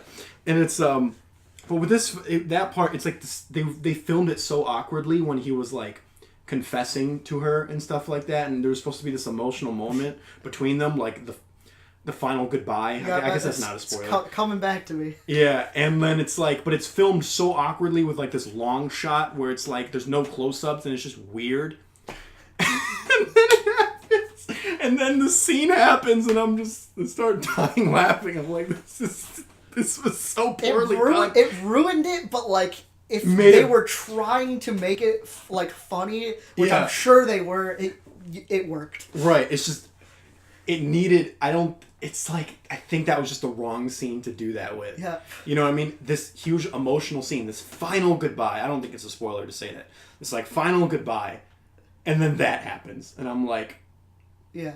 All right. No, I think that is like if they were gonna do it, you might as well have the funniest scene in the movie to do it with, as opposed to doing it with like a cheap laugh. Right. Because that would just ruin it. But exactly. For me, I feel like if just judging based on that scene like that, I think it worked for me at least. No, for sure. I gave it 2 stars out of 5 and was not a fan. Yeah, probably around that 2.5 maybe. Okay. I do it out of 10 usually, so 5. There was a lot I have seen recently. I'm trying to like consolidate here. Yeah, there's a lot that I've seen too, but I can consolidate pretty swiftly. Right. I'm going to as soon as I'm done talking about the film The Descent, which I just watched. Okay. I actually haven't seen it. Really? See, I swear that me and somebody were hanging... I thought it was you, that we were hanging out, and I said, hey, you want to watch this movie? Because I knew you liked horror. Mm-hmm. That movie is actually... It's alright. Mm-hmm. Like... It's got a cult following. At times, like, it felt like a Lifetime movie with the moments in it just not really palpable, but in the monster aspect of it was kind of lame.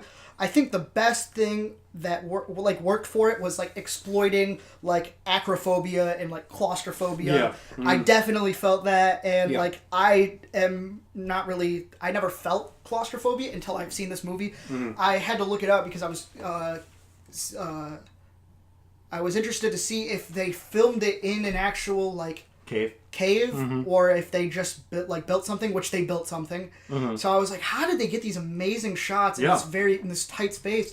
It's because they built something around it, but it was really nice, and like it was very confusing. Mm-hmm.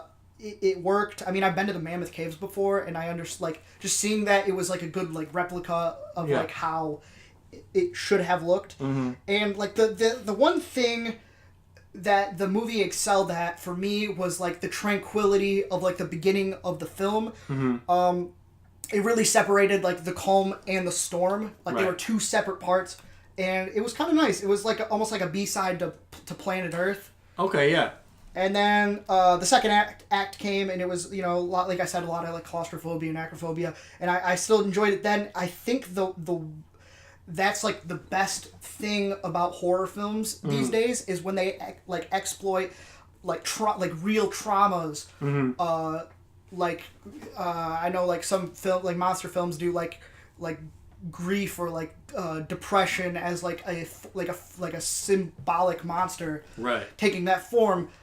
I feel like this film kind of did that, but like it wasn't just symbolic. It was just like the phobia that existed. I mean, this film has really taken on a new life. You know, it's really taken on like a second life after its release. You know, and then they did a sequel to it too. But just like the final act kind of dropped the ball. For me, I think the one of the coolest things about it was the camera work. There was a lot of like really cool like movement in the camera, like where they like tilted it and stuff. Okay. And it didn't like it said something within the camera shots that the movie didn't need to say, and they would do it. They would say it anyway, which annoyed me. Where like there's this one scene where they're all grouped up together, and there's like a bunch of monsters that are within this cave, and they're like, "What are they doing?" They backed off or whatever, and the camera starts circling around them, and then they say, "They're circling around us." I'm like, "Are you serious? You just said that with camera language. Why are you doing that?" See, that's a trope I feel that happens with all like one location movies.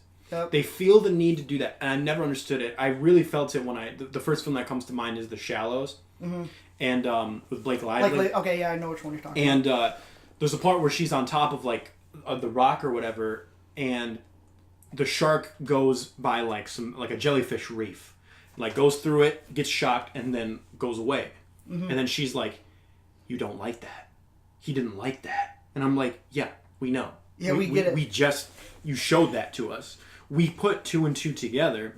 And like even with like Phone Booth or like The Shallows or all these one location movies, they feel the need to announce their actions. Yep. Show, not say. Right, exactly. And the one location movies like The Descent, unfortunately, they all have such a hard time because they feel like they need dialogue, but they really don't. Like if you just show it, the audience is smart enough to put two and two together. They have plenty of dialogue, let me tell you. There's a lot of like melodrama that happens within the movie. Right.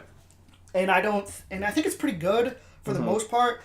There's plenty of dialogue. You don't need to add more with that with the announcing and whatnot. Right. 100%. The film ended up all right. I didn't dislike it, but it could have been better. I'd give it like a solid 6. Okay. I get you. It's not bad. No, not really. Right.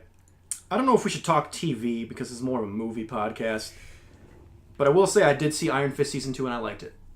I actually really liked it. I liked it more than Defender Season 1. I'm playing catch up on that stuff. I still watch it even though I'm not like crazy about it. I heard Luke Cage Season 2 is pretty good. I'm watching Jessica Jones Season 2 and I'm not liking it. Oh, Jessica Jones Season 2 is rough. It's rough. It's rough. That one was brutal. Yeah. That is my second least favorite out of all these series. There comes a time when I feel like these Netflix series need to do something different. Like, at this point in the Marvel movies, they realized it and they started doing different things. This is starting to really feel the same. All of it. Yeah. You know what I mean? But I will say Iron Fist Season 2, because Iron Fist Season 1, as you probably know, was... Yeah, it was real bad. It was real bad. It was awful. Second season is actually real good. Some of the best fight choreography, hands down, in all the series. Better than... It's not better than Daredevil. Okay, yeah. But it's really good comparatively. I think it's better than the Defenders, personally. I've rewatched some of the Defenders recently, and I'm like, wow, this is not as good as I The Defenders has, like, not very... Like, the writing is pretty bad. They really watered down the characters' powers in order to make the villains seem stronger. And the villains were terrible, too. I hate when shows and movies do that. Really hate it. But, like, I was very giddy when they were like uniting and stuff. The Yeah. first scene when Run the Jewels started playing, I'm a huge Run the Jewels fan. Yeah. I got so hyped. I was literally like screaming in my apartment. That was a cool scene. But everything else centered around, like everything else that like was in there, like all the fluff, it wasn't good. Yeah. See, it wasn't, and that's why I think Iron Fist. I don't think people are giving Iron Fist season 2 enough credit because they still have the bad taste in their mouth from the first season. I mean, it broke a Rotten Tomatoes record for being the most improved sophomore series of any TV series ever. Oh, okay. Yeah. But it's still not that great of a rating, and I'm like, this deserves more than the rating they gave it, which was, the critics gave it altogether, which was 52%. And I'm like, I'm sorry, but this is better than Defenders. And the Defenders has like a 78% on Rotten Tomatoes. I'll get to it, but do we want, now, like, on air, do we want to pursue this type of thing? Like, oh, TV on air? talk? TV talk? I don't know. I feel like we should probably, like, distance ourselves from it and be strictly movies, maybe? Yeah, but, like, I don't mind that you brought it up. Yeah. I'll get to Iron Fist. Yeah, so, you know, Iron Fist Season 2, point is, really good. Okay. Yeah, so, anyway, yeah, we'll probably stick with movies more so than TV shows. I don't think we really... Yeah, I get that. Yeah, for sure. So, as far as recently seen stuff goes, that's pretty much... It for you? That's pretty much it. Well, not all of it. I did see Crazy Rich Asians. That's another one I saw. Okay. That's still in the theater, you know? Yeah, that's true. It's getting praised. It is? I think it's a good movie. Okay. But I think it's being overhyped. A lot. I gave it 3 out of 5 stars in Stardust because the thing that really bogged the film down for me, the dialogue was great. So this is one of the movies where the dialogue is actually really good. It's the pacing of the movie that dragged. There are points where the film just has to stop to show you this lavish lifestyle, to show you this thing, this Great Gatsby-esque lifestyle. And I get it. But enough is enough. I get it. I'm like, I can't, like, it's like, stop. Okay, just continue the story. I don't need to see how amazing all of this is. And then there are points in the movie where they bring in these other characters, like, there's 2 main characters in the film, but the film is called Crazy Rich Asians. So there are a bunch of Asians who they also focus on. And I'm like, oh, okay, we're going to focus on everybody.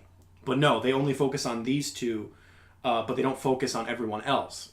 And what I mean by that is, like, you think that these characters that they introduce, they full-on introduce, like, with montages showing them and showing their lifestyle. You think, okay, these are going to be important players in the movie. But they end up not really being important players. They end up being, like, side characters. Are they rich? They are rich. They are crazy. Is the whole point? Yeah. Is the whole point that they're at the end they become rich in love, not in rich in riches? Honestly, no. Oh God. I have a joke, but I can't say it on air. Dude, let it go. No, it wasn't Man. gonna. Well, I was gonna be like, don't ever say that women aren't attracted to money and power, okay? Because they definitely are. Look at this film. But then they throw in the thing of, like, she didn't know he was rich when she got with him. You know what I mean? Okay. So it's like that. So she has, like, that. She actually did love him, but I'm sitting there and I'm like. So she's not shallow. So she's not shallow. I'm like, that was a plot device to make sure she wasn't shallow. Okay. But anyway, it's a good movie. Don't get me wrong. It's one of the best romantic comedies I've seen in years. And that's kind of not saying much because a lot of romantic comedies have been garbage lately. But this really is a genuinely well-made film with really great dialogue and moments that made me tear up. I'll be honest with you. There were some really good moments there. But the pacing, again, those side characters, you know, that I said they use whole montages to introduce these characters. You think they're going to be important? No. They're not. They're just these side characters. And then there's one, they introduce, like, this whole family. And then there's this cousin couple, like the cousin and then the cousin's husband. And you're like, and then the movie focuses on them more than the other members of the family. And I'm like, why are you focusing on this couple as opposed to everyone else you introduced? And then the movie would stop to continue their subplot, and then that subplot goes absolutely nowhere.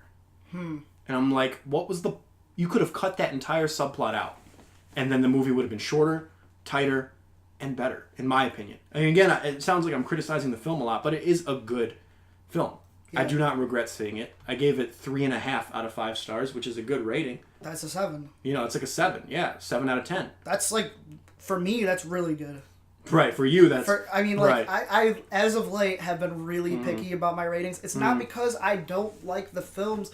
I don't see it as, like, me hating on films or anything like that. I just want to distance mediocre films from great films. Right. Really put that distance between them. Mm-hmm. No, I get you, and I get you. I'm a lot more lenient with my ratings, personally, because I love all film, no matter what. No, not saying you completely understand. Yeah, not saying you don't. I used to have that mentality. I've switched it up a little bit as of late, but I will be like honest about it, and I'm very sincere when it comes to like even if I give like a 3 out of 10, like I will give the film its due. Yeah, for sure. Even something like The Nun, like I have to mention that it's a well-made film. Yeah, absolutely. You know what I mean? I mean, this ain't, you know, because we know how hard it is to make films. We're not criticizing just for the sake of criticizing films. Saying, it sucks. I definitely I don't want to like take dumps on like people's movies. Exactly, because it's so hard, and I sometimes I feel bad criticizing films because of that. Yeah, because I know that you make a lot of films and stuff like that. You're a part of stuff. Yeah, so it's like, and I'm like, man, it's like I know how hard this was, and I feel bad taking a shit on this film. But we do it out of kindness to constructively give you criticism. Exactly. I mean, if you're at a restaurant, just because you're not a cook doesn't mean you can't not like the food. You know what I mean? Yeah. So, I mean, you know, again, that was our little disclaimer there. So yeah, again, going back to Crazy Rich Asians, 7 out of 10, 3.5 out of 5 stars. It's not bad. Not bad at all. Not bad at all. And Michelle Yeoh, legend.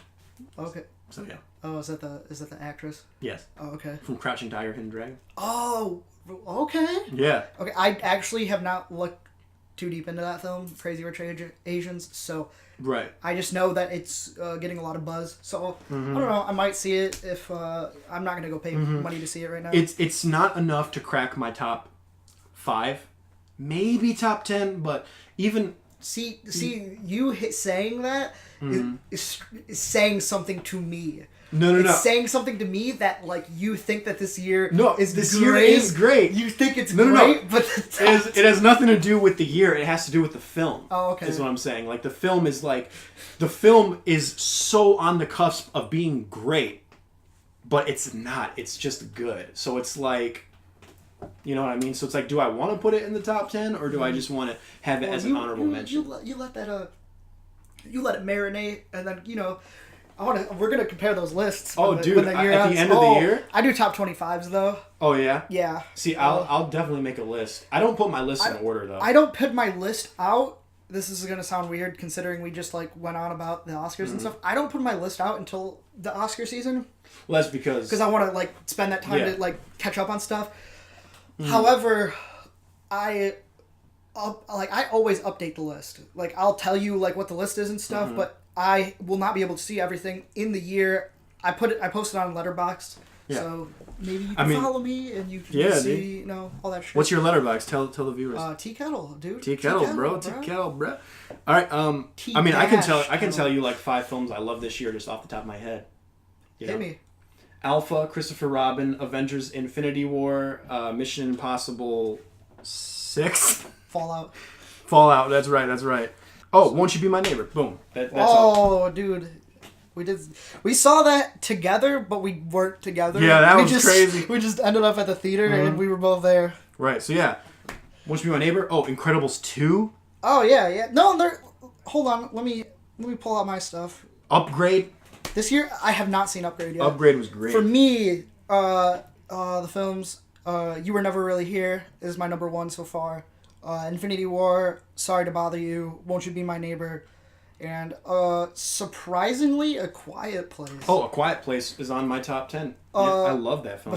Besides the final shot of the film, I feel like they did a really good job. I thought of many holes to poke at the film, and then they did a good job like clogging those holes. Right. Trying to think of how you're gonna have a child during this nightmare. Searching is on there. I'll definitely probably throw that on there. Did I say Christopher Robin? You did. Christopher Robin. Okay, every year there's this one film where me and the critics split up. Dude, it's 70%. I know it's 70%, but you know it's kind of been getting like whatever, and I feel like this year, and this is a testament to how good the year is, because usually I like a film that's like 20%, you know, and then like I love it a lot. This year, I think that's probably the most discrepancy I have is that film. That's crazy. You know, which is Christopher Robin, which I thought was amazing.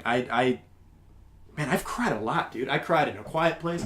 I cried in Won't You Be My Neighbor. And by cried, I mean like teary-eyed. I'm not like bawling, but Quiet Place, Won't You Be My Neighbor, and frickin' Christopher Robin, dude. Frickin' got me.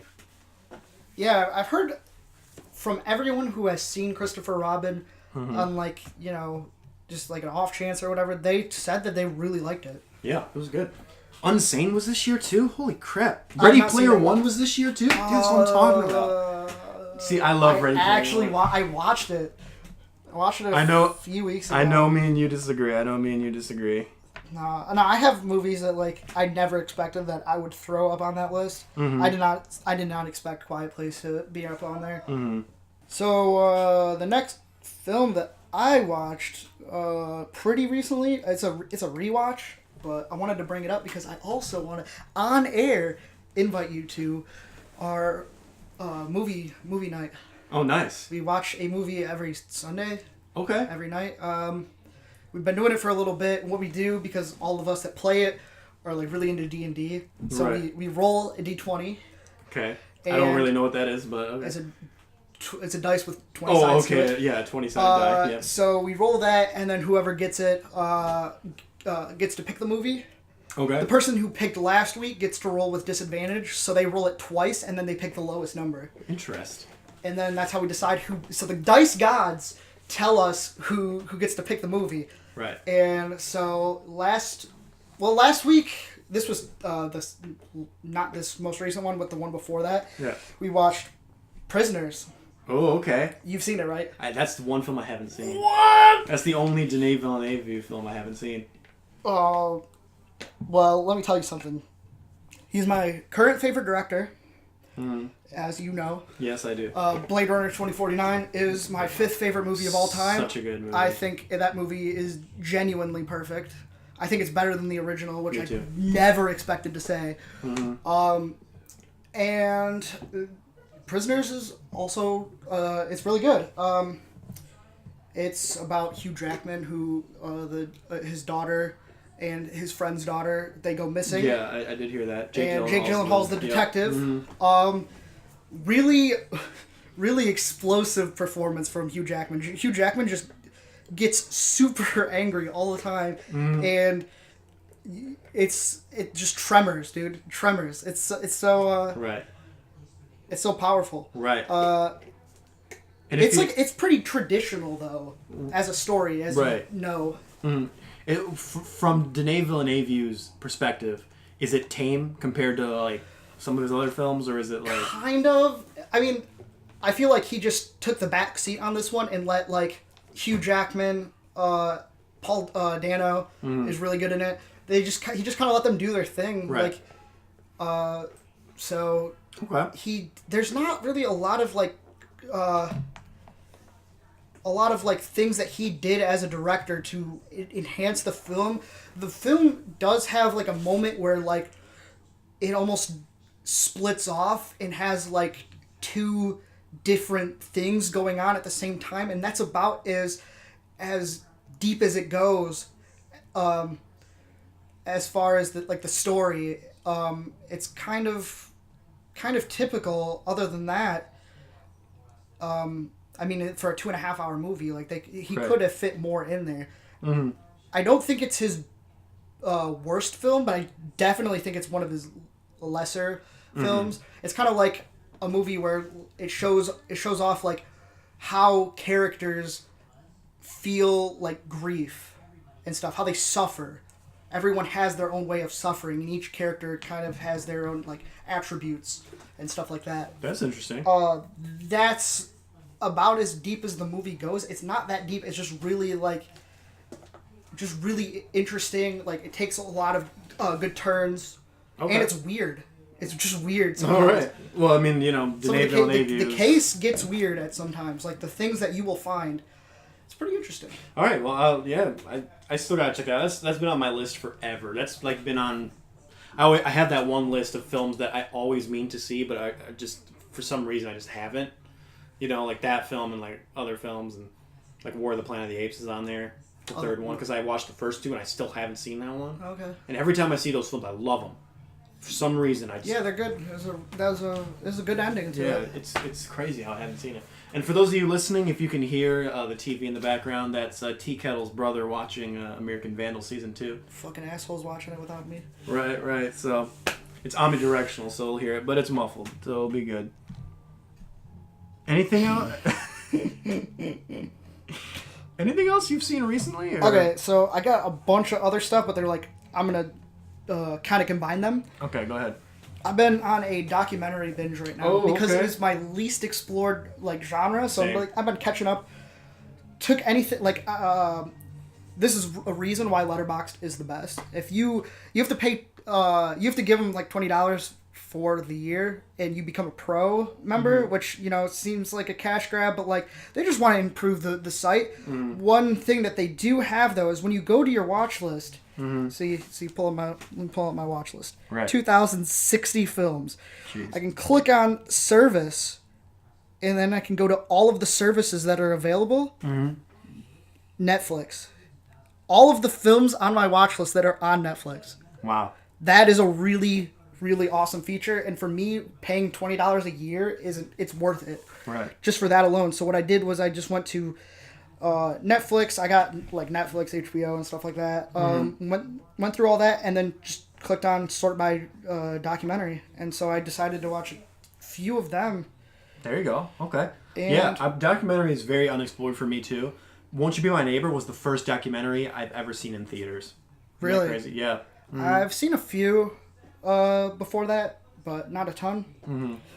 And there's a lot of good ones on here because obviously this list I center it around They Shoot Pictures, Don't They? That's like my favorite it's my favorite site for like films. It's like 2,000 some like critics and stuff. Like Roger Ebert contributed to it, Leonard Maltin, like all the big names, and they have like all of their like consensus on the films and made a list out of it. They have a top 1,000, and then they have an additional top 2,000 for people who have already watched all the things on the top 1,000. Then they have one for 21st Century, which is basically the one that I've been working off of right now. Okay. So I watched I Am Not Your Negro, which is great. It's got a Samuel L. Jackson voiceover. It's like the James Baldwin and his like thoughts on his like from his unfinished book and how he was like he feared America really. So it was really good, really deep, and he was a brilliant man. So like hearing his thoughts and the way he articulated those thoughts was just it was a boost for me. I saw Inconvenient Truth, the Al Gore, the classic Al Gore climate change movie. Now, don't get me wrong. I feel like the global warming thing, it's a big deal and stuff like that. I just feel like the way I feel like he's tricking us. The way it's propaganda. It really definitely feels like that. Like just because he's not running for something, like I appreciate that he's going for an issue while he's not running, so he's not trying. There's no ulterior motive behind it. I get that, but the politician in him has not left him. No. He definitely feeds it to us like he is a politician. He also made an Inconvenient sequel. Oh yeah. Yeah. Is that what it's called? That's what it's called. Legitimately, like that's such a bad name. It's like you're basically calling your own film Inconvenient. Oh. Like I get it. Like I get it's a play on words, but that was a bad choice. Yeah, not great. Oh my god. So that one was okay. Speaking of documentaries, real quick, not to interrupt you, but no, you're good. One documentary that has been on my radar, I saw the trailer for it, was Gary Winogrand, All Things Are Photographs. All Things Are Photographable. And it's about like Gary Winogrand, who really was the pioneer in like street photography. And you know me, I'm huge into like photography and like films and stuff. and he really pioneered like the guerrilla like film, like the guerrilla photography movement in a way. Okay. You know, he would just go on the street and just film things. And if you look at these photographs, you're like, there's really not a lot of composition to them. I mean, some of them do. Some of them are like really nice, but a lot of them seem really messy and like asymmetrical. That's exactly how it should have been. That's how it should have been. And he was in the moment. He was pioneering that level. He was pioneering that genre of photography at that moment. And that's kind of it's a big thing right now. Oh yeah. Especially in like films like Tangerine, where it's shot completely on the iPhone. Exactly. It just feels really spontaneous. The compositions are not very they're zoomed in too heavily. Good Time did it too, which I watched pretty recently. Good Time is amazing. Love that film. That does sound interesting. I do want to see that, whatever that is. Yeah, Gary Winogrand, All Things Are Photographable. We'll definitely have to look that one up. I don't know when it's coming out. I think it's like a theater one. I don't think it's a Netflix one. Which, yeah. So. Probably the best one that I watched, the most like important one, was The Look of Silence, which is a follow up to The Act of Killing. And if you don't know what The Act of Killing is, it's like in this like third world country. And they don't, like, they're very against, like, communism, but they've, like, the government has told them, like, this is what communism looks like and stuff like that, and your job is to kill these people. And it follows around the whole film of this one, like, crime lord who killed tons of people, and he brags about it like he's a rock star. Oh my god. It is very hard to watch. And then in the follow-up, which is a little bit more direct, but it's so moving, is one of the guys, his brother died very brutally. He was attacked, and then he bled out and like crawled home or something. That's what he said in the documentary. And he confronts a lot of them, and all of them start off the same way. That dude, it was so awesome how we did all this stuff and whatever, like we got this big celebration and all this, and then it ended when he told them who he was. I was just following orders. Right. And it was so heartbreaking because there was no closure to find out like where the root came from. He went to everyone that he could find, and he kept following the ladder up and up, and there was no closure for the audience or for you, and it was very powerful stuff. It's like a sport to them almost. It's like a sport to them, but they can't take the responsibility, and that's the hardest part about it. Like, I think that it's a hard thing to watch, especially again. I don't think I could ever watch something like that again, especially The Act of Killing. It's really hard to watch. I think that like everyone should watch it once. It's super important. What's the sequel called? The Sound of what? Silence? The Look of Silence. The Look of Silence. Okay. Very good. Then I folled that up with Amy, which is like a very tabloid documentary. Yeah, just about enablers, and it wasn't good. It was not a good follow up to something so crucial like The Look of Silence, and then going into Amy, it just felt like there was really no point to it. Besides, if you're a fan of. It's a very special interest piece. Wasn't that interested in it. And yeah, it's just hard to watch somebody who was fed drugs. Yeah. And people just let that happen. Yeah. And continuously happen in her life. They're self-destructive tendencies. It's still happening. I mean, look what just happened to Mac Miller. The dude died at 26 over an overdose. And I bet you any money if you released a documentary, it would look the same way. Right. Yeah. I mean, yeah. That's crazy.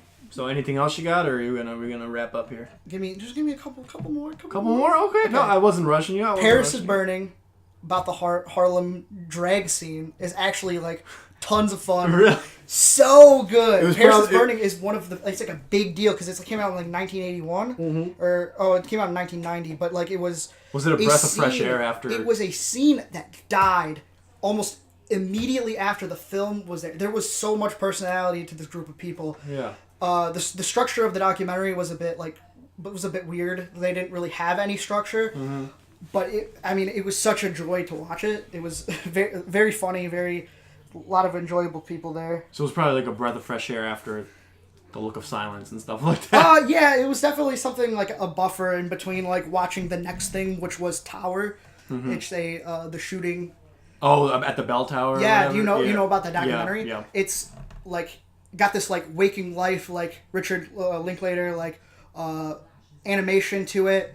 Then it has like the voice recordings and then archival footage, which there wasn't a lot of archival footage because nobody like had cameras like they did now, just like to witness it. So they had to do the reenactments. It's really good. The best decision that it made, the thing that really brought it home, was it transformed, it morphed at some point from the animation to the real life people and where they are, and they still that is a wound for them that was never healed through time. You know, the sad part about it is I don't know the whole history of the bell tower shooter, but that shooting probably seems like tame now.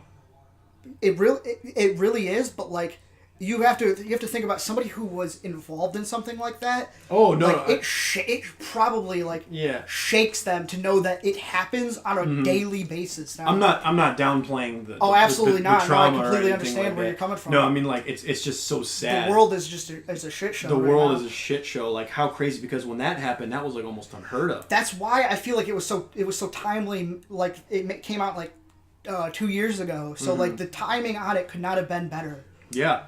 That's crazy, yeah, how much of a shift our world has made in that regard, and it's really sad, you know. So then I don't really have a lot of commentary on this other one, Encounters at the End of the World. It was my Werner Herzog introduction. He seems like a kind of a weird dude. I'm not the biggest Werner Herzog guy. He's a very weird dude. Most of the comments that he made during it were like things that he could have covered when he wasn't in Antarctica. Right. Why he was talking about the crew and like their little quirks and stuff. He could have done that when he was not in a place that no one goes to. That was a bit weird. That's who he is, man. He's a weird guy. Like he just does weird stuff like that for no reason. Let's take a boat and like put it on the side of a mountain. Why? I don't know. I don't know. I'd have to watch more of his stuff, but like that was a weird introduction. I could not get a lot out of it. And then I got two more. Jim and Andy, Jim Carrey's Man on the Moon. I feel like it's a hoax. Yeah. I did not look up if it was. It feels like there's this narrative within it that feels like it's a hoax to open a dialogue, because he is a showman through and through.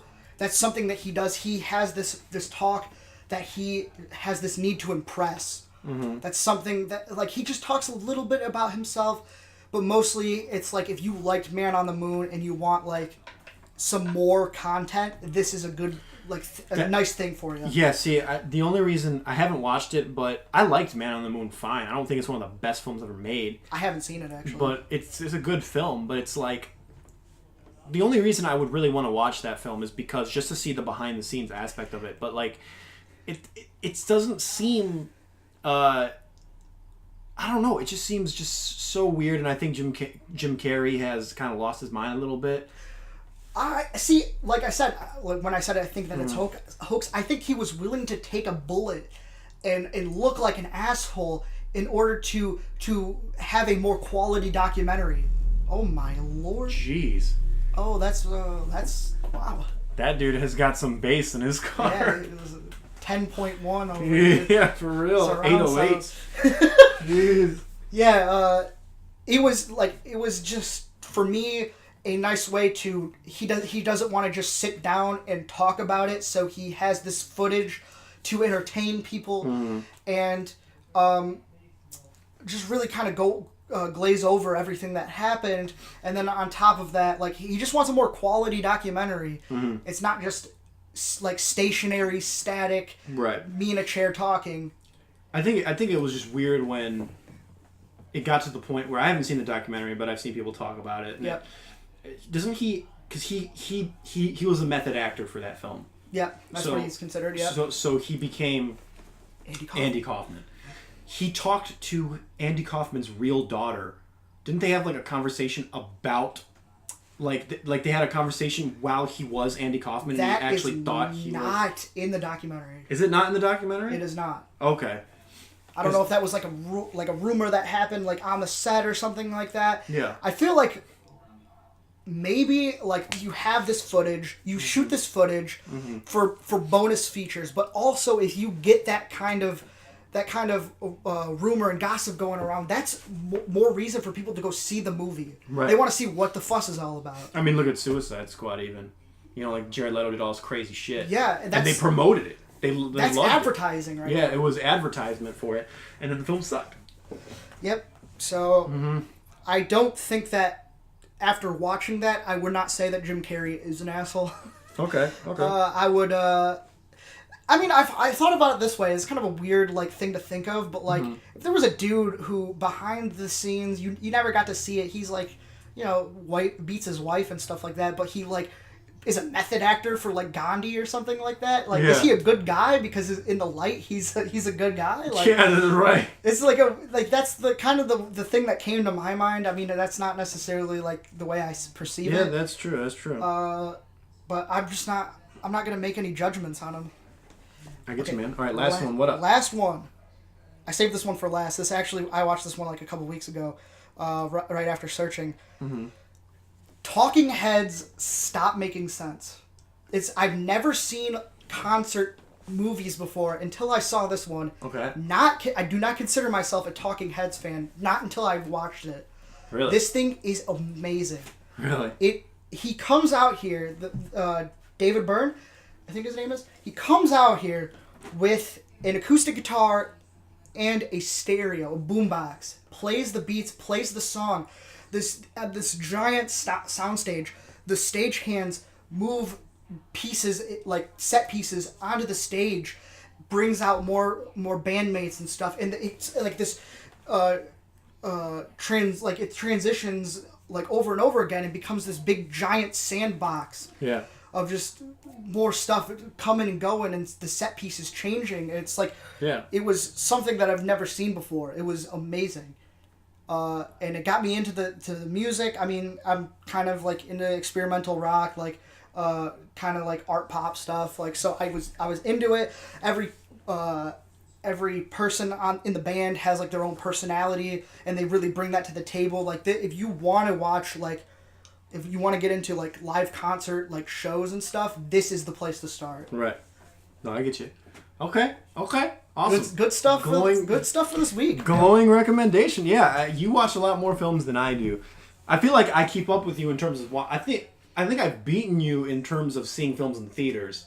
Yeah. But you've beaten me. Don't get me wrong. I love going to see a movie in theater. I like to keep the theaters alive, but like. It does really take, like, you could watch 2 movies by the time you watch a movie in theaters. I love the movie theater experience. I do too. I love it. You can't beat it. But plus, there's nothing that I really want to see right now, so there's that. Right, yeah, this is a dry spell this month, but next, in October, we got some good ones. Or at the end of this month, we even have some good ones. The ones I'm looking forward to, personally. So, we'll get into that in the next podcast. I think that's it for today. Let's wrap it up. That's a wrap. That's a wrap. On Let's All Go to the Lobby, episode 1. I'm T-Kettle. And I'm Niko. Forget it. That's T-Kettle. This is Niko 9 signing off. We'll think of a clever catchphrase after... My clever catchphrase is definitely which is a hybrid of... It's a see-you, but just slurred to disbelief. My friends made it up, and I love it.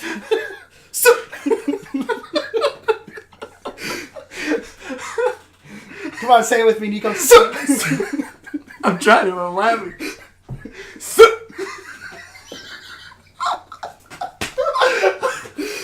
I love it. All right. So anyway, see you, boys.